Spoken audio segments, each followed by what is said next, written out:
some fast-paced action to kick us off right out the gate. Yeah, I've been poking around at Lars lately. He's a very interesting character, and I think like probably very underrated in today's Tekken age. And immediately the counter hit low gets a full flow here. He's gonna probably take him to the wall, close to the wall. Hip up stops his offense. Now he's gonna stop him. He's gonna try to take him back to center. Activate heat. Yeah, the side swap grab here is, yep.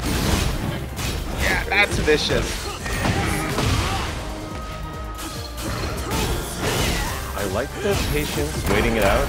Kind of expecting, oh, here comes the armor, tries to get a little 1+2. Check. Well, it is in his name. Yeah. Now this is a dangerous situation to be in. Oh, absolutely. Tries to One hit. Catches him on the stance switch, gets a quick, just a quick little jab knee combo, and then that allows Drakidus to take round one. The RunningJoke is trying to engage with a lot of like running water into stance pressure, and until he starts going low, I don't think Drakidus has to clear that much time. He gets a nice float. Oh, on the float, nice. Gonna keep the pressure going. He's gonna try to keep, and then just get stopped on the kip up. He's getting a little too antsy when he tries to do the stance pressure. It seems like a little too anxious, a little too aggressive, but looks like this might help him in this case. Throw escape, and there's the low, like you mentioned, getting the low sweep to close out the round. Yeah, I'm wondering, it seems so far like they're really just feeling each other out so far. And Drakidus really hasn't had much time to go on offense. He's been winning on defense like in these hot-kick situations here. We're going to see whether or not he can actually put up some upfront kicks to be able to keep running good the tail end of that. Oh, knocks him into the wall here. He's going to go a little low. He's going to go two, but doesn't get the third. And right now we have the heat activation, and that eats a hop kick punish, and this should close out the round if he doesn't drop it. There it is. Great adaptation at the end there. And Drakidus took a second round there where it didn't really necessarily look like he was in a dominant position, but RunningJoke is now picking up a combo, probably pop heat here, take a spike. Stomp, good hit throw. Gonna try to, tried the heat smash there, but Drakidus didn't get hit with much of it. Okay. And the down 4 check there. Yep, good down 4 check, catches him on the step in, and then that closes out the round. So now we are finally at set point. Excuse me, at game point for both players. Yeah, the down forward 1 check there, forward forward neutral 2, forward forward neutral 2 again, and bites on the stance pressure. Uh-oh. Gonna sleeper, and then breaks the second throw, and then gets the low sweep now, does RunningJoke. Here comes the stance, is gonna push him all the way across, activate, yes he does. The stomp, the low swipe, and now on wake up, it's gonna keep the pressure. Interestingly chose not to heat dash that, and the stance transitions gave him a little bit of heat back. Burns it now. Tried to find one last mix. And the down back 4 again connects. RunningJoke gets it on just the little scramble there after the engagement. I like what I was seeing with RunningJoke there as he got caught with the throws early on, but it seemed like he was starting to adjust through the game and figure out, okay, he's going to start doing these throws. He broke that arm, you know, the double underhook giant swing 2-3 times. He broke the chain throw earlier, so RunningJoke is getting adjusted to the throws, but he's not getting adjusted to the onslaught of kicks and punches here as Drakidus activates heat, and it's going to keep this going all the way through. Oh, I love that. And a sidestep low closing out the round. He burned every bit of resource just to get him on that last bit of HP for that final mix-up. Oh, very much worth it. Oh, no. You rarely see that. That was the stance parry. Yeah. Yeah, stance parry, poison miss into a 2-stone pile driver. That was nasty. All right, blue smart combo. Probably just a tornado into heat. And again, heat dash put him on low health. One more mix. That seems to be the formula so far. Yeah, it seems like it. Just blow all the resources, then get him into a 1 mix situation and then close it out. I think it's a good call. It's giving him the rounds. He's on game point here, so. Nice. Steps away from the throw. And the Arc Blast connects. Okay, he's going to get a full combo off of this. And again, probably going to pop heat at the end of this just to extend it into the 3+4, 2. Yep. Ooh, good exchange there, good trade-off there. RunningJoke not getting too aggressive there, as we pointed out before, and instead just going for quick pokes to close out the round there. And now RunningJoke has a point on the board. Ho, ho, ho, ho. Beautiful block on the low, but probably the wrong punish for the situation. He's not getting as much damage as he possibly could out of this, but the pressure continues. And any damage is good damage, honestly, at this stage. So we see here, nice counter, and RunningJoke's going to take this. He's probably going to activate here. Yes. Push him into the wall. The lows. Yeah, you and get that final hit. Oh my god, look at that damage. Gets him on nice a break pixel. on the one. Down forward one. Nice. Classic. Classic, good little poke. And now again, 2-2. I like challenging that, and that was a really good idea there. You lose the parry frame super early in the stance transition. Oh, no break. Oh. There it goes. Broke on the third at least. Definitely breaking that one out. He only got hit with that. Well, oh, never mind. As I was gonna say it. Yeah, finally the giant swing does connect. Yep. Finally. Oh, and a shining wizard. Yep, hit him with the Nyx right afterwards. He finally broke one, and well, now you're not breaking any. Oh, he's counter cooked, throw. Right? Yeah. Oh, nice break. Well done on the break. Doesn't break that one though, and that's gonna close out the round with Drakidus now tying it up 1 apiece. When in doubt, just grab him again. that's the king way. When in doubt, just grab again. Oh, your health is low. Grab. You broke it. Grab. I'm dashing in. Grab. You're dashing in. Grab. Believe it or not, also grab. And it looks like RunningJoke maybe wants to play a little bit smaller in this round. We're going to see whether or not he's able to... Yeah, it takes advantage of a nice whiff punish there off a slight backdash. Just whipped in his face. Running 1-4. Pop the heat. Spike. 2. Oh, he saw the... low block. Ran the low again. No, he saw that coming a mile away. Sidestep that, let him just whiz right by him. Oh, interesting. Okay, so he burned a heat on that. Now we're both even. And an immediate grab check. Oh, and then pushes in to close out with the, like you said before, the stance pressure. And that gives RunningJoke the first point on this game. Yeah, RunningJoke seems to have a good idea when his opponent is about to get frustrated by all the stance dancing. I like that idea for the grab check, and he's probably going to need to do more of that against Armor King specifically. But he gets a fantastic counter hit here. And the wall carry is going to be pretty nice. This is one of the stages that you don't often see the wall. This is the second widest stage in the game. And yeah, we've seen the wall plenty of times in this one, and Drakidus with a good counter doesn't get much of a follow-up, but does reverse positions. RunningJoke is very quickly using a stance option to exit the second that he misses his heat smash, and Drakidus hasn't been able to chase him down properly afterwards. Right, because the thing with Lars' stance is the mobility they offer is something that cannot be understated. Yeah, and it puts you in, I believe, dynamic entry afterwards, and the Den 1 does take you a fair amount afterwards, so... Yeah, it moves you way out of position. You can't really follow up with him unless, like, you actually try to dash in on him, and most of the time you don't want to do that, but we see Drakidus here. Nice air grab, just planting him into the ground. Wow, and immediately into the giant swing. He's got a little bit of health left. Try to get a little bit of stance. Get the heat back. Try to cash in on the last option there. Oh, I felt it in my bones. Oh, but no, he didn't have enough health. Oh, even with that little bit of extra armor that it gives you, he was not able to take advantage and falls for the down forward 1-2. Oh, beautiful Stormbreaker. We see Drakidus truly elevating his game in this match.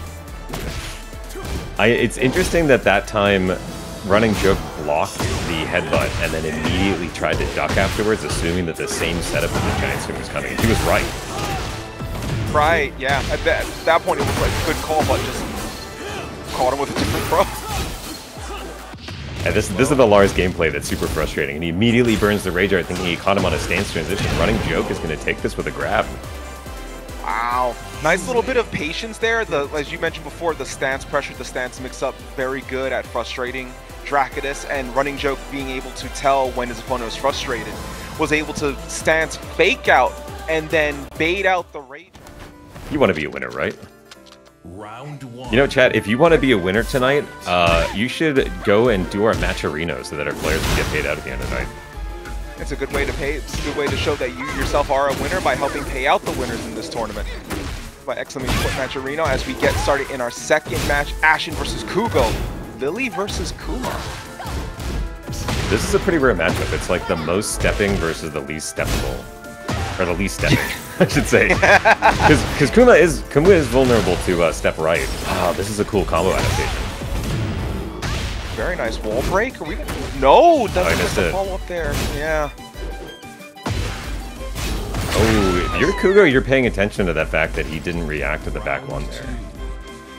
Yeah, you have to keep an eye on what the opponent is reacting to, what they're not reacting to in that moment. And you have to just file that away and make sure to make the most use of that, as we see Ashen now pushing their offense here, getting a pretty good combo with the wall to their right and to their front. So that's going to leave Kuugo stuck in a corner and then following through with the jump to the side. Oh, he blocked that, which is nice. That's going to give him a little bit of fresh air. Rock and roll circus gets broken. Broken, but it puts Ashen in a bad spot. Now Ashen was backed into the corner, but Ashen fights their way out of it. Yeah, and heat smash to gain frames. Oh, that was probably the wrong move because now he's going to get a wall splat. Full combo, goes for the Salmon Hunter. Totally misses. Oh, the sit totally avoided the low. What? That's stupid. The little butt hop basically off the ground just chopped over the low at that point. That was an interesting Bear players, nice call there. Bear players are so devious. You know, like every single Bear player I know is like, yeah, I labbed that. I've made this happen multiple times. Yeah. Oh yeah, totally. Nice sidestep there, gets the back, but doesn't get much out of it. There's the low parry. Gets the wall splat. Decided that he wasn't really going to get a wall break out of it. And nice adjustment.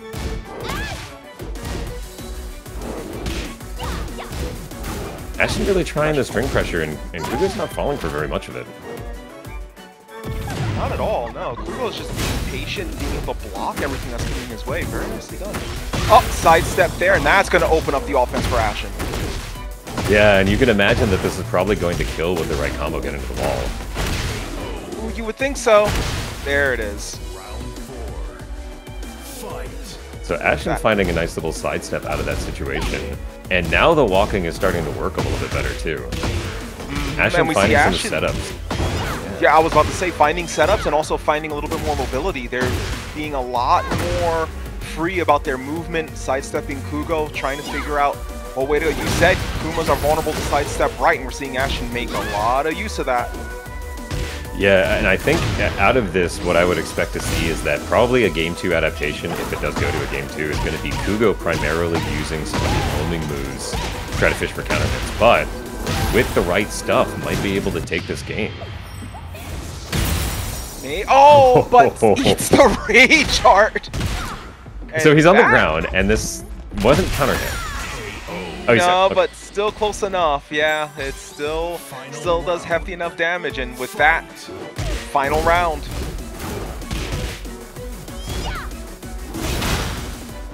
All right, and now Kuugo is trying to get back into the fight, and Ashen is doing a pretty good job of keep out. Nice backturn punish. Oh, he walked into the G-Clef. Oh, no. G-Clef cannon, yeah. Kuugo's on the prowl, but no, doesn't get, but oh, they're able to block in time, and now Ashen has their opening. See if they're going to break the balcony. Doesn't look like it. All right, there's the armor usage and the low. Wow, everything's working. Oh, there's the poke slow 3 just to take them out. You know, just the quick little shin kick in the end there to close out the round, and that puts Kuugo on the board. That was a very fast rematch. There was no hesitation or thought process in that. That was just, okay, let's just run that again. I think I got you. Yeah, they're like, yeah, I know what to do here. I got it. But we're already seeing a little bit more feature from the homing moves, and Kuugo is probably going to be thinking about all of the setups that were... It looked like, you know, partway through that last round, there were a few setups that Ashen was using and then stepping afterwards and trying to take frames.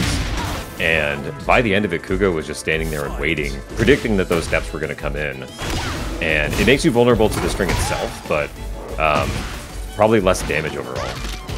Right, there's Kuugo, wow, just takes a chunk out of there, throws him around into the wall, Demon's Breath, but Ashen just scrapped their way out of it. But to your point earlier, yeah, Kuugo making strong adaptations to Ashen's own adaptation, so now it's up to Ashen to see how they need to adjust to the adjustment. The bare booty there as a left stepping tracking move is pretty new. I've never seen that before. Oh no! That's crazy. That's crazy. Got caught with a back turn Clef Cannon. What can you do? I did not anticipate that the stun from the spring kick was going to be able to set that up, but Kuugo knows better apparently. And Ashen is struggling. Oh, this is not looking good. Counter, and there's the finish with the 7 golden letters delivered from Kuugo to Ashen, closing it out, and Kuugo taking it 2-0. That was a crazy Fahkumram versus Steve match. Boxing versus Muay Thai. Round 1. Classic. Fight. Wow, nice tuck to start out. Avoidance now. Fahkumram already with the guard breaks, but Steve trying to scrap. Heihachi unfortunately pushing in with Fahkumram's offense because Fahkumram is a monster with everything he can do. The charge, but there's the counter hit with the launch.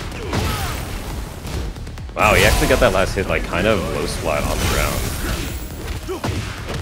ground. And just pressure into grab is, I mean, that's fundamentals right there. Yeah, good fundamentals, good way to close it out. That's the thing I like to say, you don't have to do anything complicated, just, give it a little kiss. Keep it simple, son. Mwah. Yeah, and it seems like Cousin is probably not necessarily, it seems like not super up on the punishment game for Fahkumram. Taking 10 or 11 frame punishments for -14 moves, it seems like so far, might end up having some trouble with being able to take the damage that he needs in this match. It's looking like, because that's the 3rd time that he got caught with that particular guard break. And he's been caught with other guard breaks before in this whole match, so it doesn't look like Crazy Work has really gotten a handle on Fahkumram's pressure game here, but Crazy's trying to fight his way out of it. It's so hard when you see the, that GOD title next to him, and it's like, okay, how do I press into this guy? Like, what's my game plan here? But he's figuring it out a little bit, and the stance cancel into the low. He seems like he knows some fun. He's ducking some of these 2-hit strings, but it's not necessarily working out for him yet. No, not really, especially since you have Fahkumram's range and his extreme pressure along with that power to go along with it, so he can just duck it for as long as he can and figure out some of the stuff that Fahkumram can do. But as we see here, Fahkumram catches you, the floor explodes, floor is lava, and then there's the 4th time that guard break is activated. Yeah, and Steve, I don't believe, has a parry that actually works. So he'll have to armor through some of these setups if he really wants to be able to get a benefit off of it. And the unblockable Hockey closes out the first. He caught him staring there because he noticed that every time he does that guard break, Crazy Work kind of just stands there and stares to figure out, okay, what do I need to do? Is it either to compose himself or to kind of get himself, ready to make the next move, to figure out how he needs to block. And Hockey just took the shot and was like, he's going to stand there, I'm going to go for the unblockable, and it gave him that win. Yeah, I know. I mean, Steve has a lot of backwards evasiveness that's possible through, transitioning backwards into, for instance, I think it's up back 1. And he could theoretically escape some of those setups. I don't necessarily know what happens when you get into that situation. I know certain backswing blows do avoid it, so there might be some tech that maybe he's missing as well. There might be. Unfortunately, I'm not as keen on what Steve Fox can do in that particular situation. I believe there would be something along those lines, but we see Fahkumram rushing in with the jumping knee, closing out the round. Yeah, this is looking very Hockey favored so far. Crazy Work, I mean, when he gets in there and starts his offense, he's been able to put mix out there, but it seems like the second that the tables turn, he's really at a loss for how to deal with it. Yeah, well, one thing that is also we're not, I think, stating enough in this match is also Fahkumram's reach a little bit in this. Because as you pointed out, Crazy Work when he gets in can do stuff like this, getting in with the throw and returning a perfect with a perfect of their own in that round and getting a point on the board. But Hockey, as we see there, able to do some keep away with the teep kicks to try to control range, and he kind of has that offensive pressure from a further distance than Crazy Work does with C-Box. Well, he catches a nice back one here, and this is going to give him good wall position to put some pressure on and maybe keep Hockey from being able to do very much. Oh, nice throw break there. But Hockey did expertly fight out and gets caught with another back one, and it looks like Crazy Work might not have been super ready for that one, but he's able to get a 50 damage combo out. Meanwhile, Hockey armors through with the heat activation. There's the guard break. What's he going to do? The unblockable. Yep. Catches him with the unblockable while he's crouching, and he's going to do the pressure game. The guard break again. Keeps it going. Pushing forward. The jumping elbow. He kicks into the combo. Ooh. And there it is. Faked out the guard break. Doesn't go full charge. Keeps him guarding, and then catches him with the mix-up and takes him out to close the round. Yeah, Hockey can smell that Crazy Work is just not familiar with pressing into some of these setups. Maybe doesn't recognize the initial hit that goes into the mix, and is basically able to just get free damage off. Right, either not familiar with that, or maybe not familiar with just, you know, the frames they have available to do anything at that point. What would be the best option in that? So they just opt to hit nothing, which, you know, you don't want to eat a counter. So, but again. Guard break into unblockable, third time that's hit, and then Hockey closes it out with the low kick to the shin, and that gives Hockey the 2-0 victory. Hockey paralyzing him with the low kicks, keeping him on his toes, and Muay Thai wins over boxing. Yeah, that's, I mean, it's one of those things where we saw with Hockey, I think, yeah, I was about to say this should be a disconnect here, because this is, they went to... And they do have a special intro, which is like the same one that he has with King. Ah, right. Unfortunate, but, you know, that's what happens when you sort of jump into these and, like... Nice combo adaptation. Very nice. One's from Feng. He's backing away. Neon getting some pokes in, but now Feng starting to get his damage in, but Neon activates his heat, armors through, and now he's going to try to unleash his offense here. He's going to reverse polarity entirely, and there's the low slide, but doesn't get the finish. They got a side swap out of that, and I think it just confused the hell out of both players. I think so. I don't think they were ready for that interaction. 5 seconds. Oh, wow. Is he going to get hit before it ends? No, he's not. Just barely. Just barely. And I don't know if that would have given him the game, even if it did hit. I mean, he was at very low health with Rage. It's very possible it could have done a massive chunk of damage. Oh, nice. Nice counter. It doesn't get the full combo. Nice side roll to put Neon's back to the wall, but Neon is aware of that situation. Late punish, and he gets punished instead for trying a standing punish. There's a punish like 4 times there.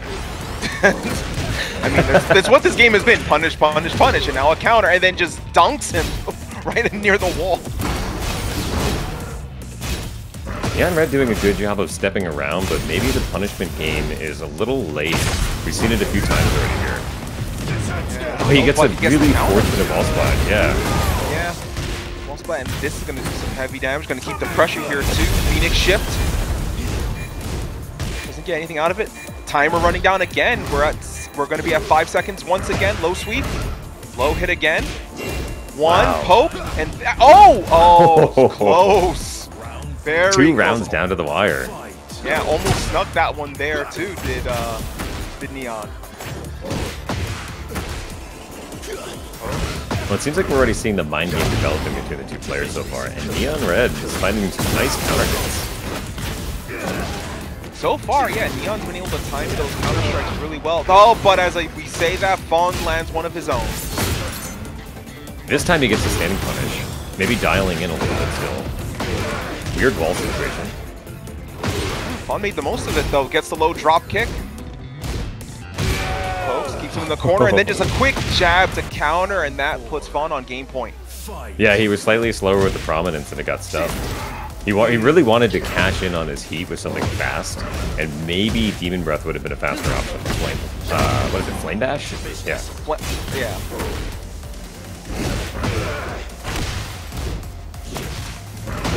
Okay, I like Fawn's pressure, throwing out the bad Jaguar stance pressure. Neon getting a crucial reversal there.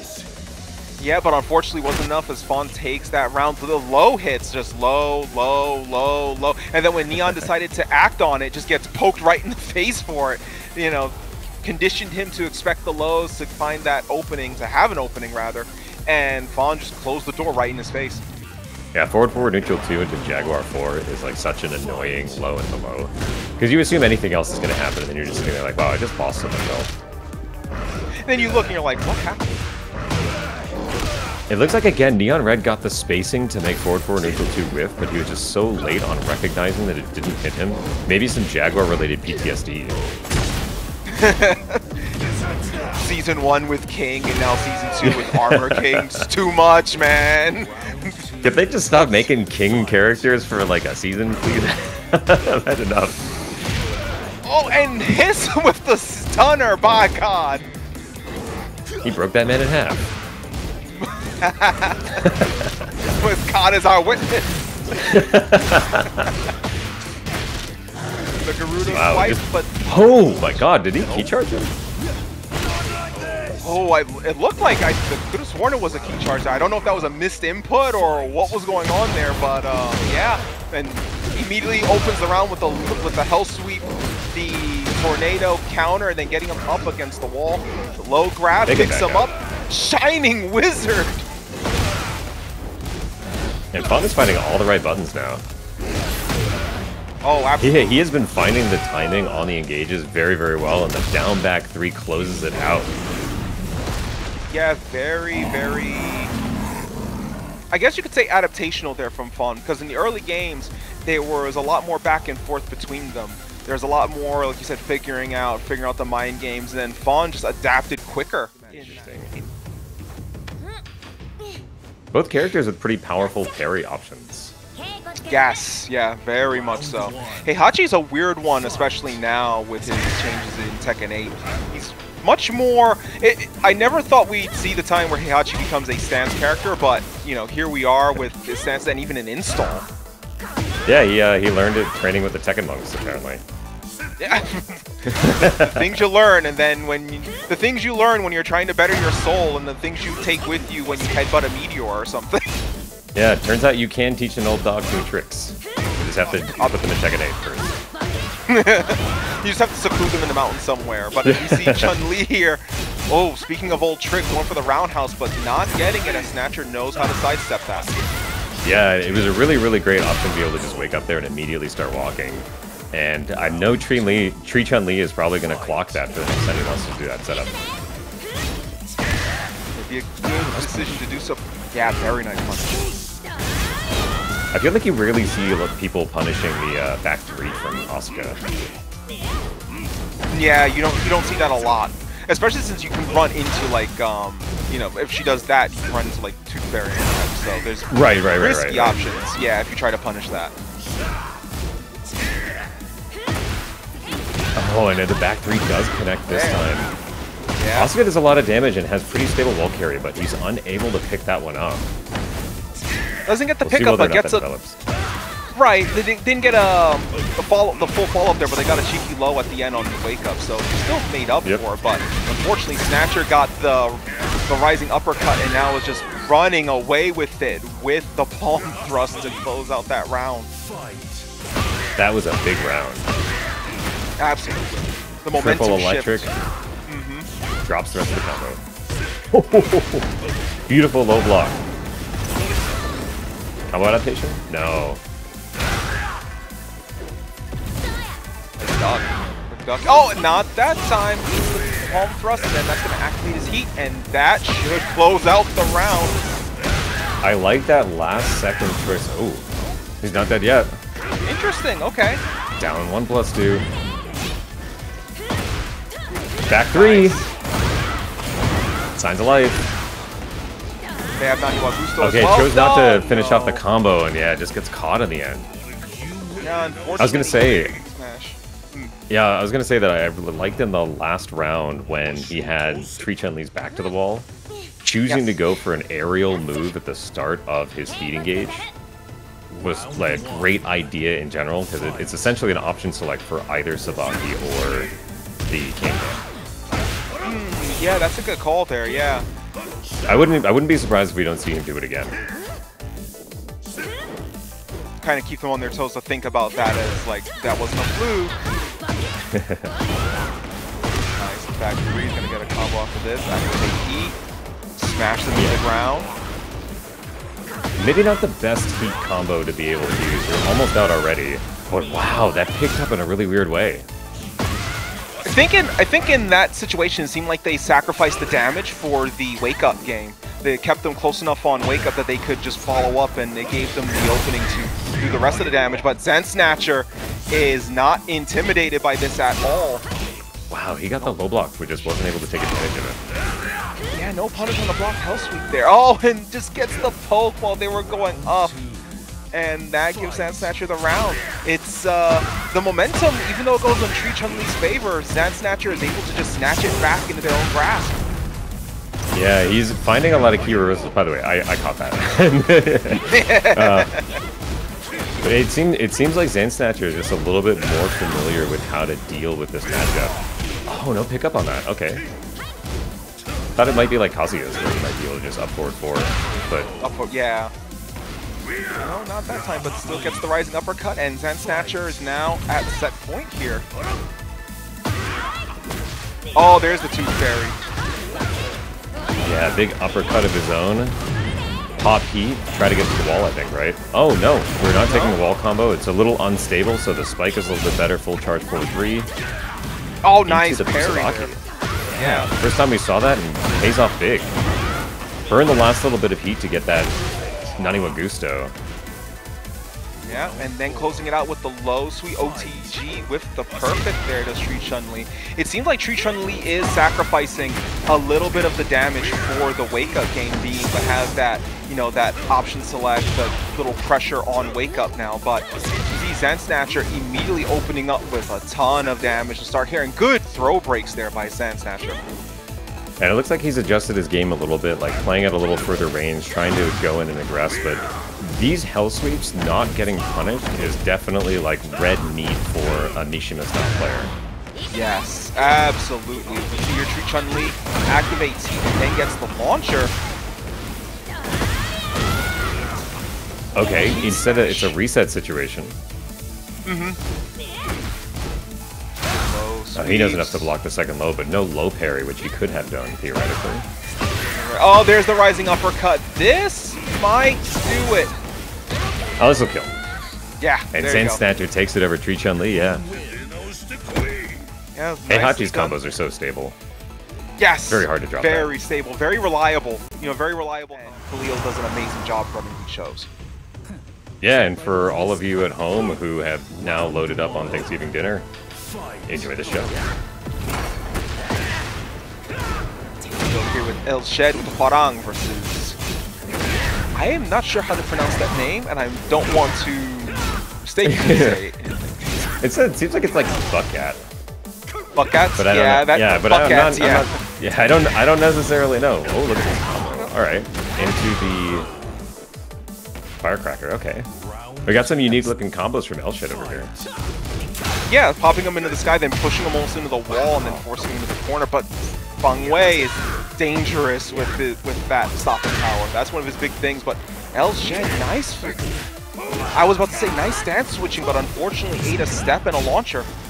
Yeah, I think the first thing that I'm noticing here is that, you know, from the Feng side, maybe a lack of punishment, a lack of string knowledge that Shed is probably going to be feasting on as this continues on.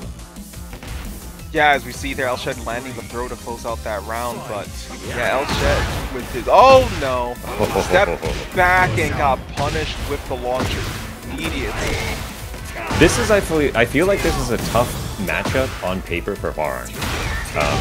in an even matchup, this is something that's really tough to deal with. The evasiveness of Feng, as you can see here, is going to come into play, and if he just runs his options the right way, Elshed might be on the back foot for a lot of this. Oh, absolutely. Yeah, as we see here, Bucghat takes the third round, getting around on the board. And it's very, as I was about to say, it's very apparent that one of Hwoarang's big weaknesses is if you know how to sidestep, Hwoarang is very linear, and Feng Wei has the proper tools to make the most of those situations, as we see there. The hop kick punish launcher into a full combo to follow up. Yeah, Hwoarang, the classic high risk, high reward. And with that comes the ability for your opponent to be able to take advantage of some of those things. And interestingly, Elshed not launching that shoulder either. Oh, good counter there. Keeping the pressure and just kept it going, just kept cycling through their options and just landed counter after counter after counter with Elshed closing it out. Alright, let's see. They stay on the same map, stay on the same characters. And what is the second game adjustment going to be? Okay, no 14-frame punish on that either. The down 4 3+4 is a very risky opener from Hwoarang, the round start. Yeah, maybe we're throwing it out there to test, see if Bucghat knows how to counter that or what to do with that. It seems like Buckhat's leaving a lot of counter or a lot of defensive punish opportunities on the table, as Elshed is just running their offense. There's an opening. There we go. Good jab, but Elshed with the wall rising axe kick to close that round. Yeah, fantastic punish from that duck. The back 4 connects. It takes a tornado immediately, and it looks like maybe it just didn't have a combo count. But immediately rips the firecracker, spike into the ground, and now you have to deal with plus frames. It's a very Hwoarang round. He really didn't do it. Oh my god, look at the cameraman. Cameraman's trying to keep up with everything. They have the side switch everywhere. Oh, and there's the heat smash. Leaves Bucghat with a little bit of life. Yeah, it looks like it was probably a shifting clouds that he broke through with the heat smash. Oh yeah, that's what it's like. Nice low block. That wasn't even a punish. That was a counter. So he pressed after the down 3+4 got blocked. Yeah. Nice. Elshed trying to keep. Oh, but sidestep, but that time gets punished for it. Looks like Elshed's starting to understand Buckhat's sidestepping habits here a little bit. Yeah, I know. Punish again on the -13. This has been a very big Tekken match so far. It's a small Tekken happening. They're just letting it rip. Snake edge. Sweep, yeah. Sidestep sweep. Axe kicks. Circulars. There's the low. There we go. Switching it up. Landing the low kick to the shin. And then closing it out with the follow through. And Elshed takes it 2-0. That was... Talk about firecrackers. There were a ton of fireworks in that one. Elshed won a very flashy match there. That was probably... Yeah. I feel like that there's an actual chemical reaction to that as well. You know, we talk about the psychology behind it, but it's also good to see it backed up by actual science in that regard.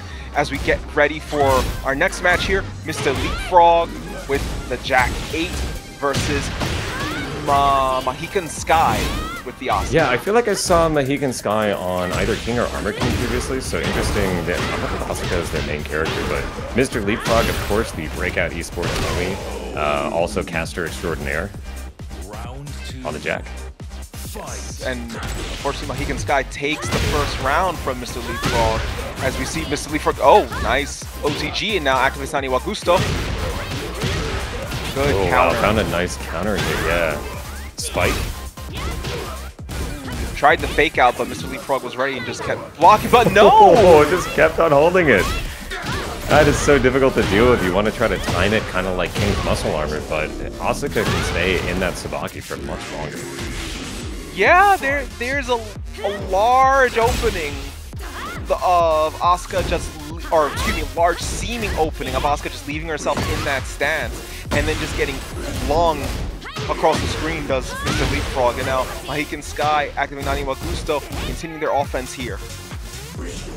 Yeah, Leap is having a lot of trouble like getting in range to begin offense. Jack does have long range, but it's very, very difficult to walk in onto Asuka, and she can walk up on you pretty easily as Mahihkan Sky takes the first.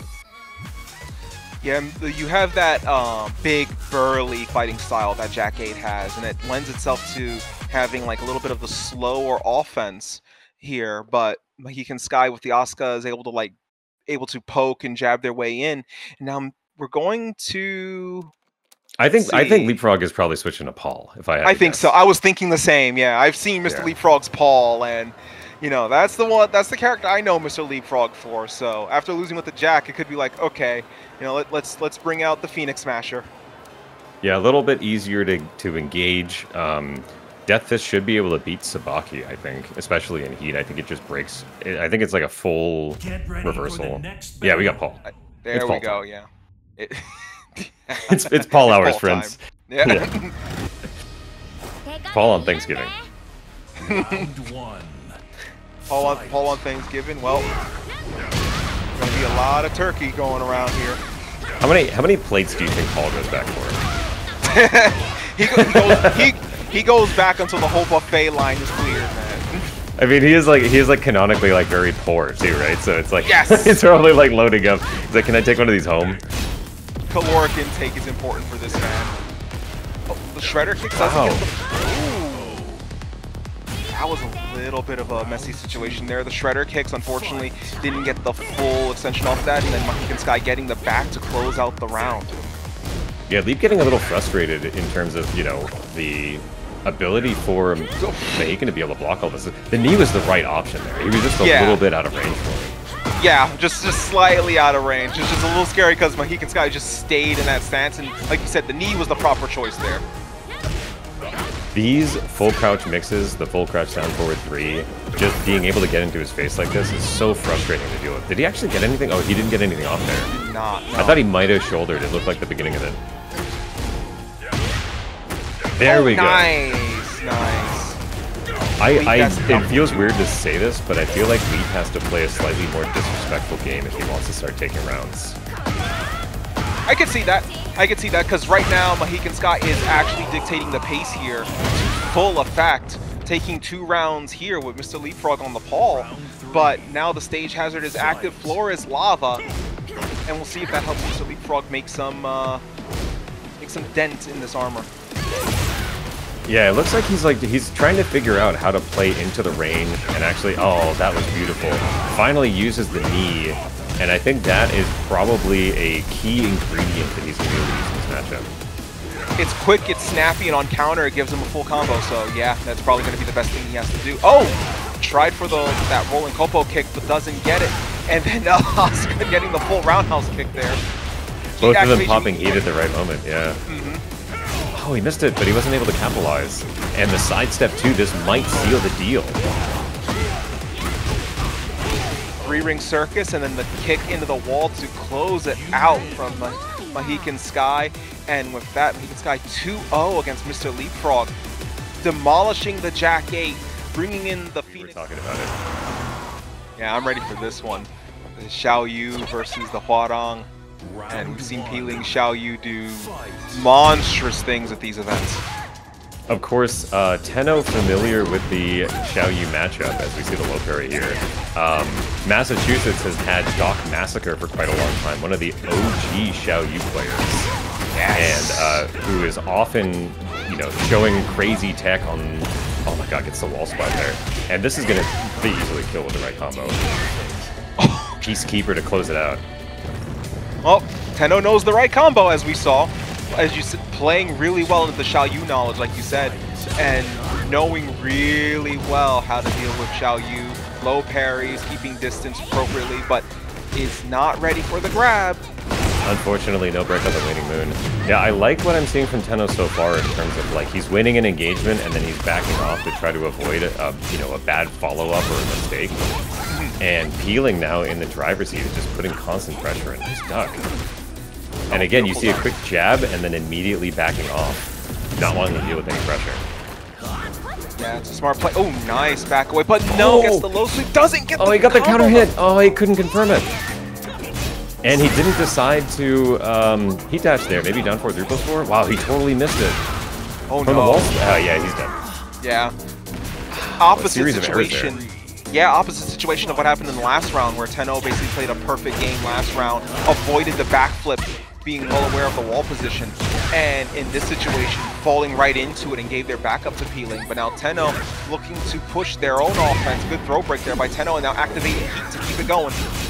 His spacing is so good here, and Peeling bites on the right flamingo 4-3. Wow. Okay, Tenno. Tenno with a double perfect there. Oh, nice sidestep on the slash kick. Wow. He's looking good. No bias. I don't have skin in this game, but I'll say he's looking really good at this here. He's doing really good reads and very, as I was about to say, they're getting caught here. Nice blocks there by Tenno. And he gets the down back 4 counter hit. This is going to close it out. Nicely done, finishing with the heat smash, and Tenno goes up 1-0 on Peeling. Peeling is someone that you would think would be a favorite in this tournament, in this style of tournament especially. And Tenno just 2 perfects and one where they barely took much damage, you know, didn't even look like they were in much danger at all. So we'll see if Peeling's gonna bust out the Feng way. I wonder, because there's Peeling has obviously like 3 to 5 characters. Yes. And of them, Lydia or Yoshi are also very viable options in this matchup specifically. For the next yeah. battle. No, but okay, we're just going to a different stage. Okay, I think this is actually probably now a little Xiaoyu favored. I would say the so. open stage. Yes, yeah, we talked about the Coliseum of Fate being the second widest stage. Yakushima is the widest stage in the game, where I believe dimensions are like 120 by 120. You will hardly see the wall in this stage. This is going to give Peeling a lot more space to move, a lot more area to dance. Yeah, and Tenno already getting chipped down in this first round, but now they're both out of heat, and he's got to make up this deficit. Tried again to do the sidestep down forward 2, but it didn't work out. Wave dashing in to try to catch the Fortnite dancing in the background, and Peeling is able to avoid it and get around. And just watching the dance, just be like, I'm gonna try to interrupt this, and then just getting caught for that. Not a good situation, as we see Peeling finding their confidence there, going into Hypnotist back turn. Peeling maybe giving Tenno some Doc Massacre related PTSD. That was a counter hit, so he actually didn't even punish that properly. Looks like Tenno just pressed afterwards and takes the on-the-ground hit in order to deal with the Hypnotist. Pick up some extra heat from that, and the back 1 beats every option here. He sidestepped it, he can heat dash, and this probably is going to be the round for Peeling. I think with this combo it should be. There it is. Yeah, Peeling doing really well. We're talking about that added space to move, and Peeling making the absolute most of it in these situations. I think, so if you're Tenno right now, you'd probably clock that like down 3+4 every single time has been beaten by back 1. You probably actually have to armor afterwards, because back 1 is going to beat every single follow-up. That makes a lot of sense, yeah. You want to be able to like close that door completely. Tenno with almost no heat left, trying to get it out properly, and actually does find a sidestep and cash it in. Peeling did not want that to happen. Not at all, but Peeling not daunted by that. Gets their own heat dash through and tries the combo. Oh! Tries to get them on. I think he could have actually launched that potentially if he had just woken up with the back 3. Oh, he pressed on the last hit. We're even now. Yeah, tied it up. The stage making all the difference. Now let's see if Tenno opts to send us back to a stage select, or are they going to play through it? Nope. No, nope, yeah, call. you got to go back to stage select. Find a wall, make it a little easier on yourself. That open stage was not it. Oh, absolutely not. No, Xiaoyu has such tricky mobility. AOP, Hypnotist, the back turn stance. You don't want to give Xiaoyu that breathing room, literally, in this instance, in order for them to impose their dancing game on you with the stance switches and the mix-ups at any given moment. Yeah, I think the other thing too is that in an open stage, like Xiaoyu's Oki without a wall is very good, and then Hwoarang's is awful. You basically can't. Yeah, there's nothing you can do really. So you really need the walls to be able to set up, high quality Oki situations with Hwoarang. Oh yeah, you get yourself. Oh. I He's been using the down back 3 every round, and the back 1+2 is just a little bit faster. Peeling always does his homework. Peeling's probably one of like the most well-studied players in these events because not only of the player knowledge he has and character knowledge he has against people, but by the fact that he plays so many different characters, that knowledge carries forward with him through all these different matchups too. Absolutely. But Tenno was able to find a crucial float there, rip the Hell Sweep, he's still got heat left, and it doesn't matter that you stay on the ground there, he's just looking for a timing read. As we saw there, Tenno making use of the wall, we were talking about that, where the stage makes a difference, and the classic roll and choke, the classic taekwondo from Baekdo-san that Hwoarang has inherited, and immediately launching Peeling into the air, but doesn't get the follow-up. Peeling launches in return. Tenno went for like 5 extra damage in that combo by hitting the up 3 and just totally dropped it afterwards. And now Peeling is going to get a full combo off the hypnotist. Yeah, Tenno couldn't get anything off of Plasma Blade, but Peeling is outright putting them under their hypnotic spell, sidestepping, and then the palm thrust to close out the round, tying it up 1 round apiece. Alright, I think that last game you write off a little bit, but this one you really have to think about your win conditions. Yes. Yeah. Oh, that's gonna hit.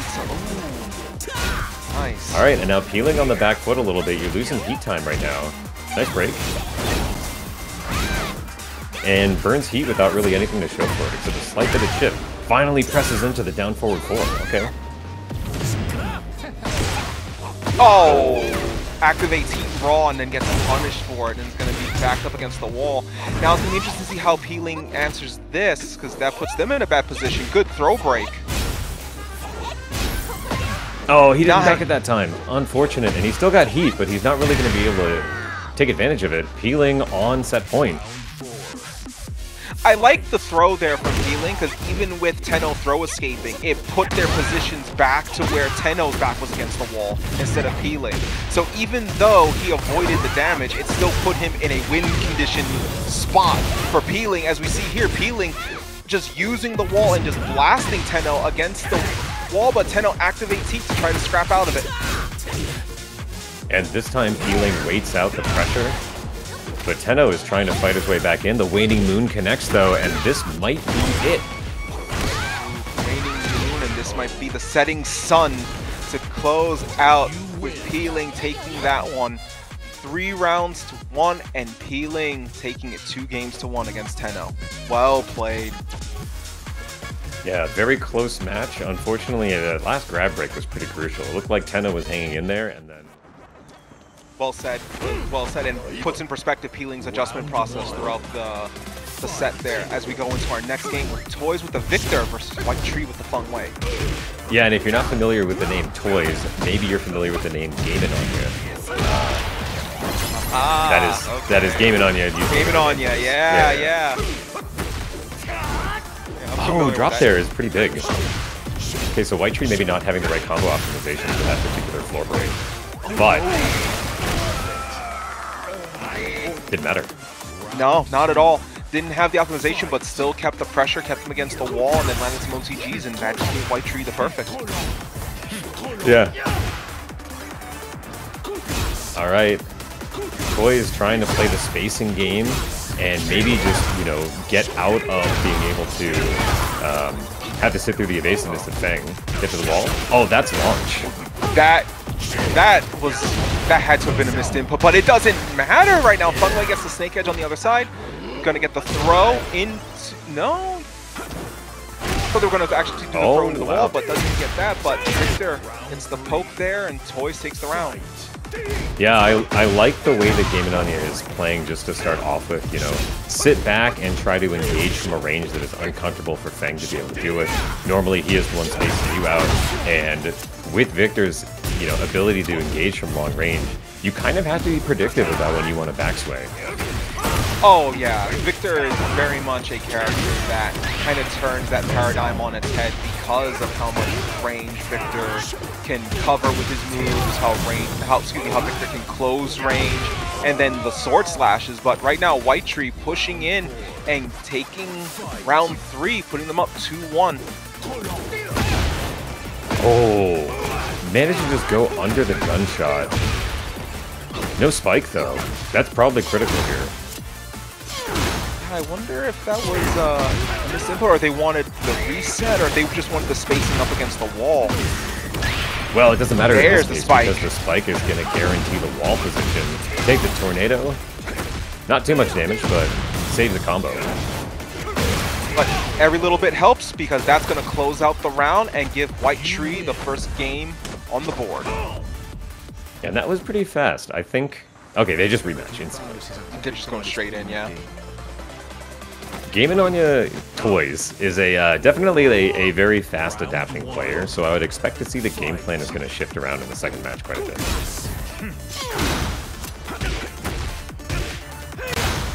And a little bit more poking and closer gameplay than last time in terms of, you know, not playing at like range 3. We're engaging a little bit more. Oh, weak punish. That was 14. Nice low there by Toys. Oh, but gets sidestepped there by Whitetree. Now Whitetree's going to try to push them against the corner. Good throw break. I love that. Put a plus frame move out there. Wait for the panic move. Both of them still with heat as we see the first usage. And the step gets beaten by the shoulder. Okay. The thing that a lot of fun ways like Feng to do. Feng's a bit of a sidestep left character, but that looked like a track left. Yeah, the shoulder charge is one of those things where it's like, Yeah, it's like heavily minus that. because it's it has tracking because it's minus. So yeah. Nice counter, but that's gonna go Whitetree's direction. Both of them hitting each other, but Whitetree getting the advantage on the trade, but not being able to make the most of that situation. yeah, and it looks like he's basically just like essentially snake stepping his way in to try to avoid any particular gunshot highs. Again, maybe not the best punch. I'm not super familiar with Feng's gameplay, but it looks like he doesn't really need it. It's already on set point. Yeah, this has been kind of a weird matchup between both these players here. I mean, it was so weird. My internet had a little bit of a hiccup earlier, where I was trying to figure out, you know, what's this match happening, and why is it in the Pac-Man stage? As we see Feng Wei get the launcher, the tornado. Are they going to get the spike here? There it is. This is going to scale the combo, but you lose the gray health. So it's a nice trade essentially once you've already got most of the combo out. Right. Nice. And Toy's playing a little bit more patient, trying to wait for an opportunity to be able to maybe get like a heat engager. And a nice whip punish there. Okay. Break on the 1+2. Try to maybe take the floor with that. 10 seconds. Alright, and this is the time to put pressure on up 1+2. Toy sticks around. And Toys being able to assert their pressure at the almost quite literally last second there. 10 seconds left on the clock, and Toys was able to just slide their way in and take a round, but hopefully Toys can reverse momentum and keep this going on their side of things. Aside from the EI low, I don't really feel like we saw much of a punishment game from Whitetree, so I feel like if you're Toys, you're looking at that and thinking to yourself, I can use bigger moves, you know, I can do a little bit more. And there we see an engager on the launch. Good position, take the floor, guarantee the wall. Pop heat. Activate heat. Yep, and great frame trap. To the EI down 2 gives you, it's like +8. You really don't want to press anything afterwards, and he went for armor, potentially thinking another one was coming, I guess. And also helped by the positioning, had Whitetree up against the corner, so there wasn't too much they could do in that scenario in regards to movement. Yeah, I believe sidewalk left is like the way to avoid the down 2 Oki, but it's one of many options, and all the other options like wall splat and kill you instantly, so. Oh yeah. Victor's a man of many tools. Man of many toys, you could say. Yes, apparently. And Toy's fighting from a little bit of a deficit here, but Whitetree's heat is ticking down, and he now has to deal with a little bit of Victor's dance mix. There we go, we get a heat dash at least. Yep. Oh, canceled! That was critical! Good throw break in, yeah, good cancel. Didn't eat the incoming, but there's 10 seconds left. Whitetree at a health deficit, but closes that down a little bit. scrapping for the last bit. 4. There it is. 2 seconds left. Gets the low, and Whitetree on that last round takes it 2-0. Toys may be on the verge of figuring the matchup out, but too little too late. Against Drakidus. Yeah, we saw Drakidus at the very beginning too, the Armor King. Both of these Canadian representatives, apparently. Representing Canada, their home and native land, as Mahihkan Sky gets the launcher and gets Drakidus up against the wall. Goes for the guard break, but is still keeping the pressure going, and then activates Heat. This should close out the round. No! Oh, barely not. Circus. Yeah, Freaking Circus doesn't get the finish. There's the finish, though, with the perfect. Round 2. Fight. Interesting to see that first round develop the way it does. Mahihkan Sky has been putting a lot of pressure on a lot of players tonight. Oh, absolutely. Does the heat dash there. Okay, standing back up, walk into the mix, and a grab there would have been way better. But the Sabaki comes through, very high risk, high reward there. Yeah, Sabaki coming in, stops the momentum dead in its tracks, but Drakidus just giant swinging them by the arms and now stomping them and going for the sleeper into the rear naked, the Kakina clutch, and closing it out and taking that round as Drakidus. He had both hooks in that one. He had both hooks.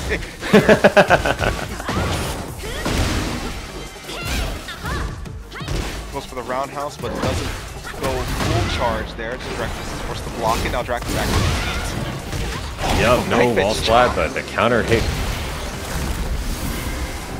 Javelin spear them downstairs. Yep, throwing them straight into the ground as we descend into the gargoyle's perch. Oh, beautiful. The big spacing took the last floor hazard out. I actually kind of feel like this is actually kind of like not what AK wants.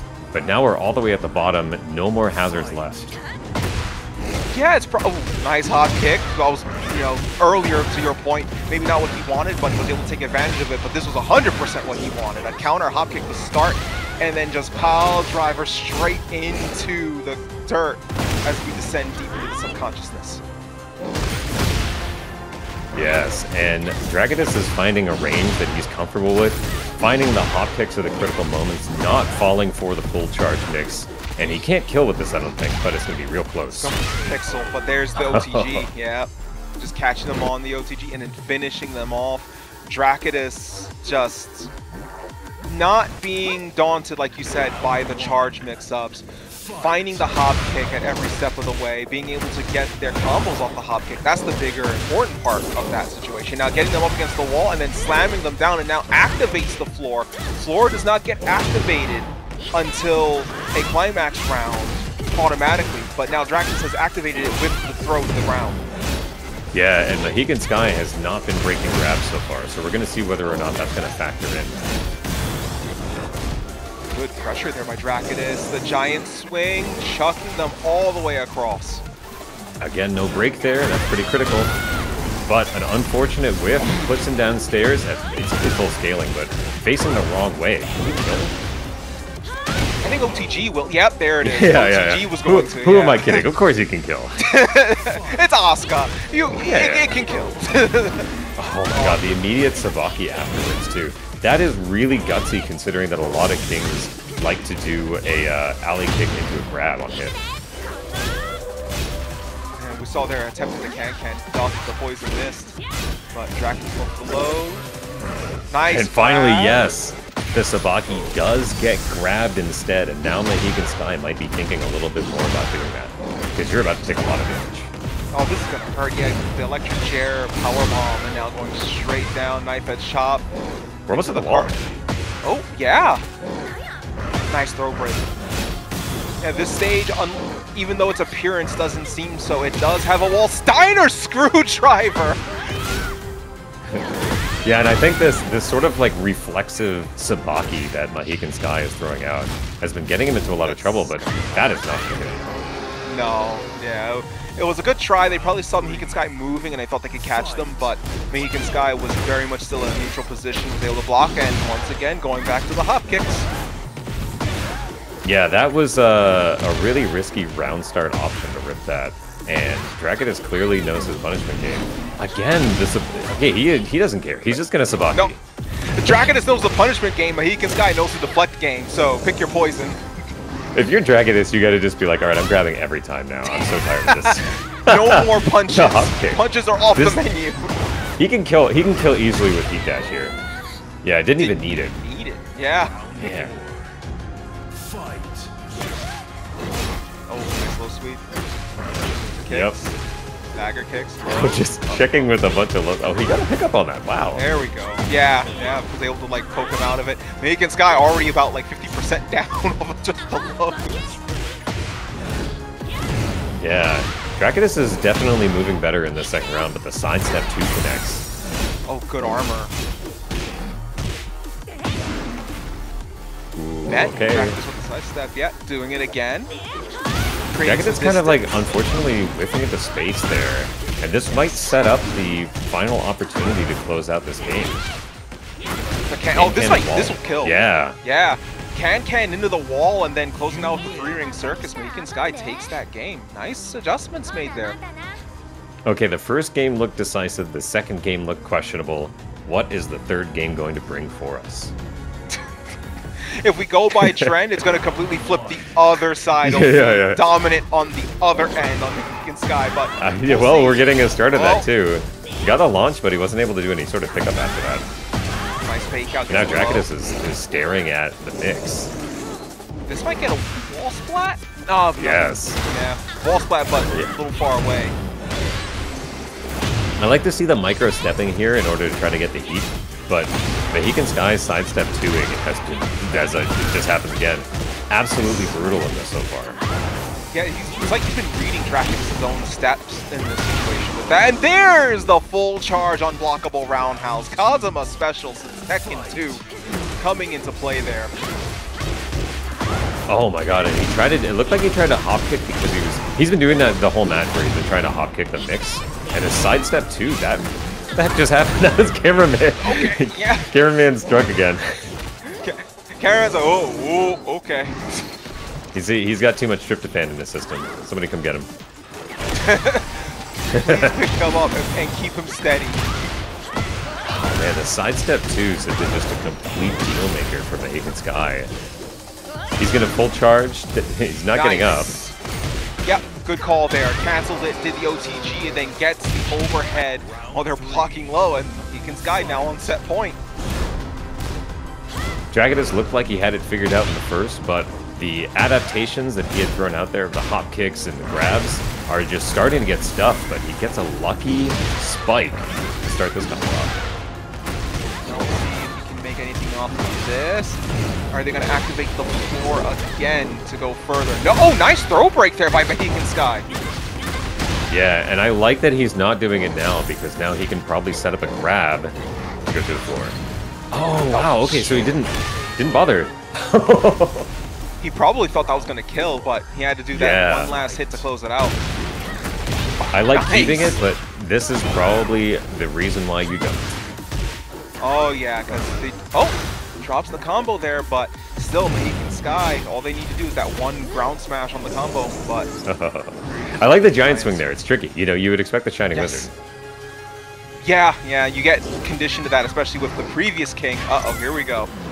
Sleeper broke out before it got into the clutch. If you're Drakidus, you have to recognize that there's been... Oh my god, he parried the second hit! You have to watch out about ripping that in space. This should lead to a ground break. There it is! And he can just ground spike again if he wants to. But no, he's going to try to go for the full charge. Down jab beats it this time. And maybe we're going to go for the other route. He broke the first one. Ooh, no.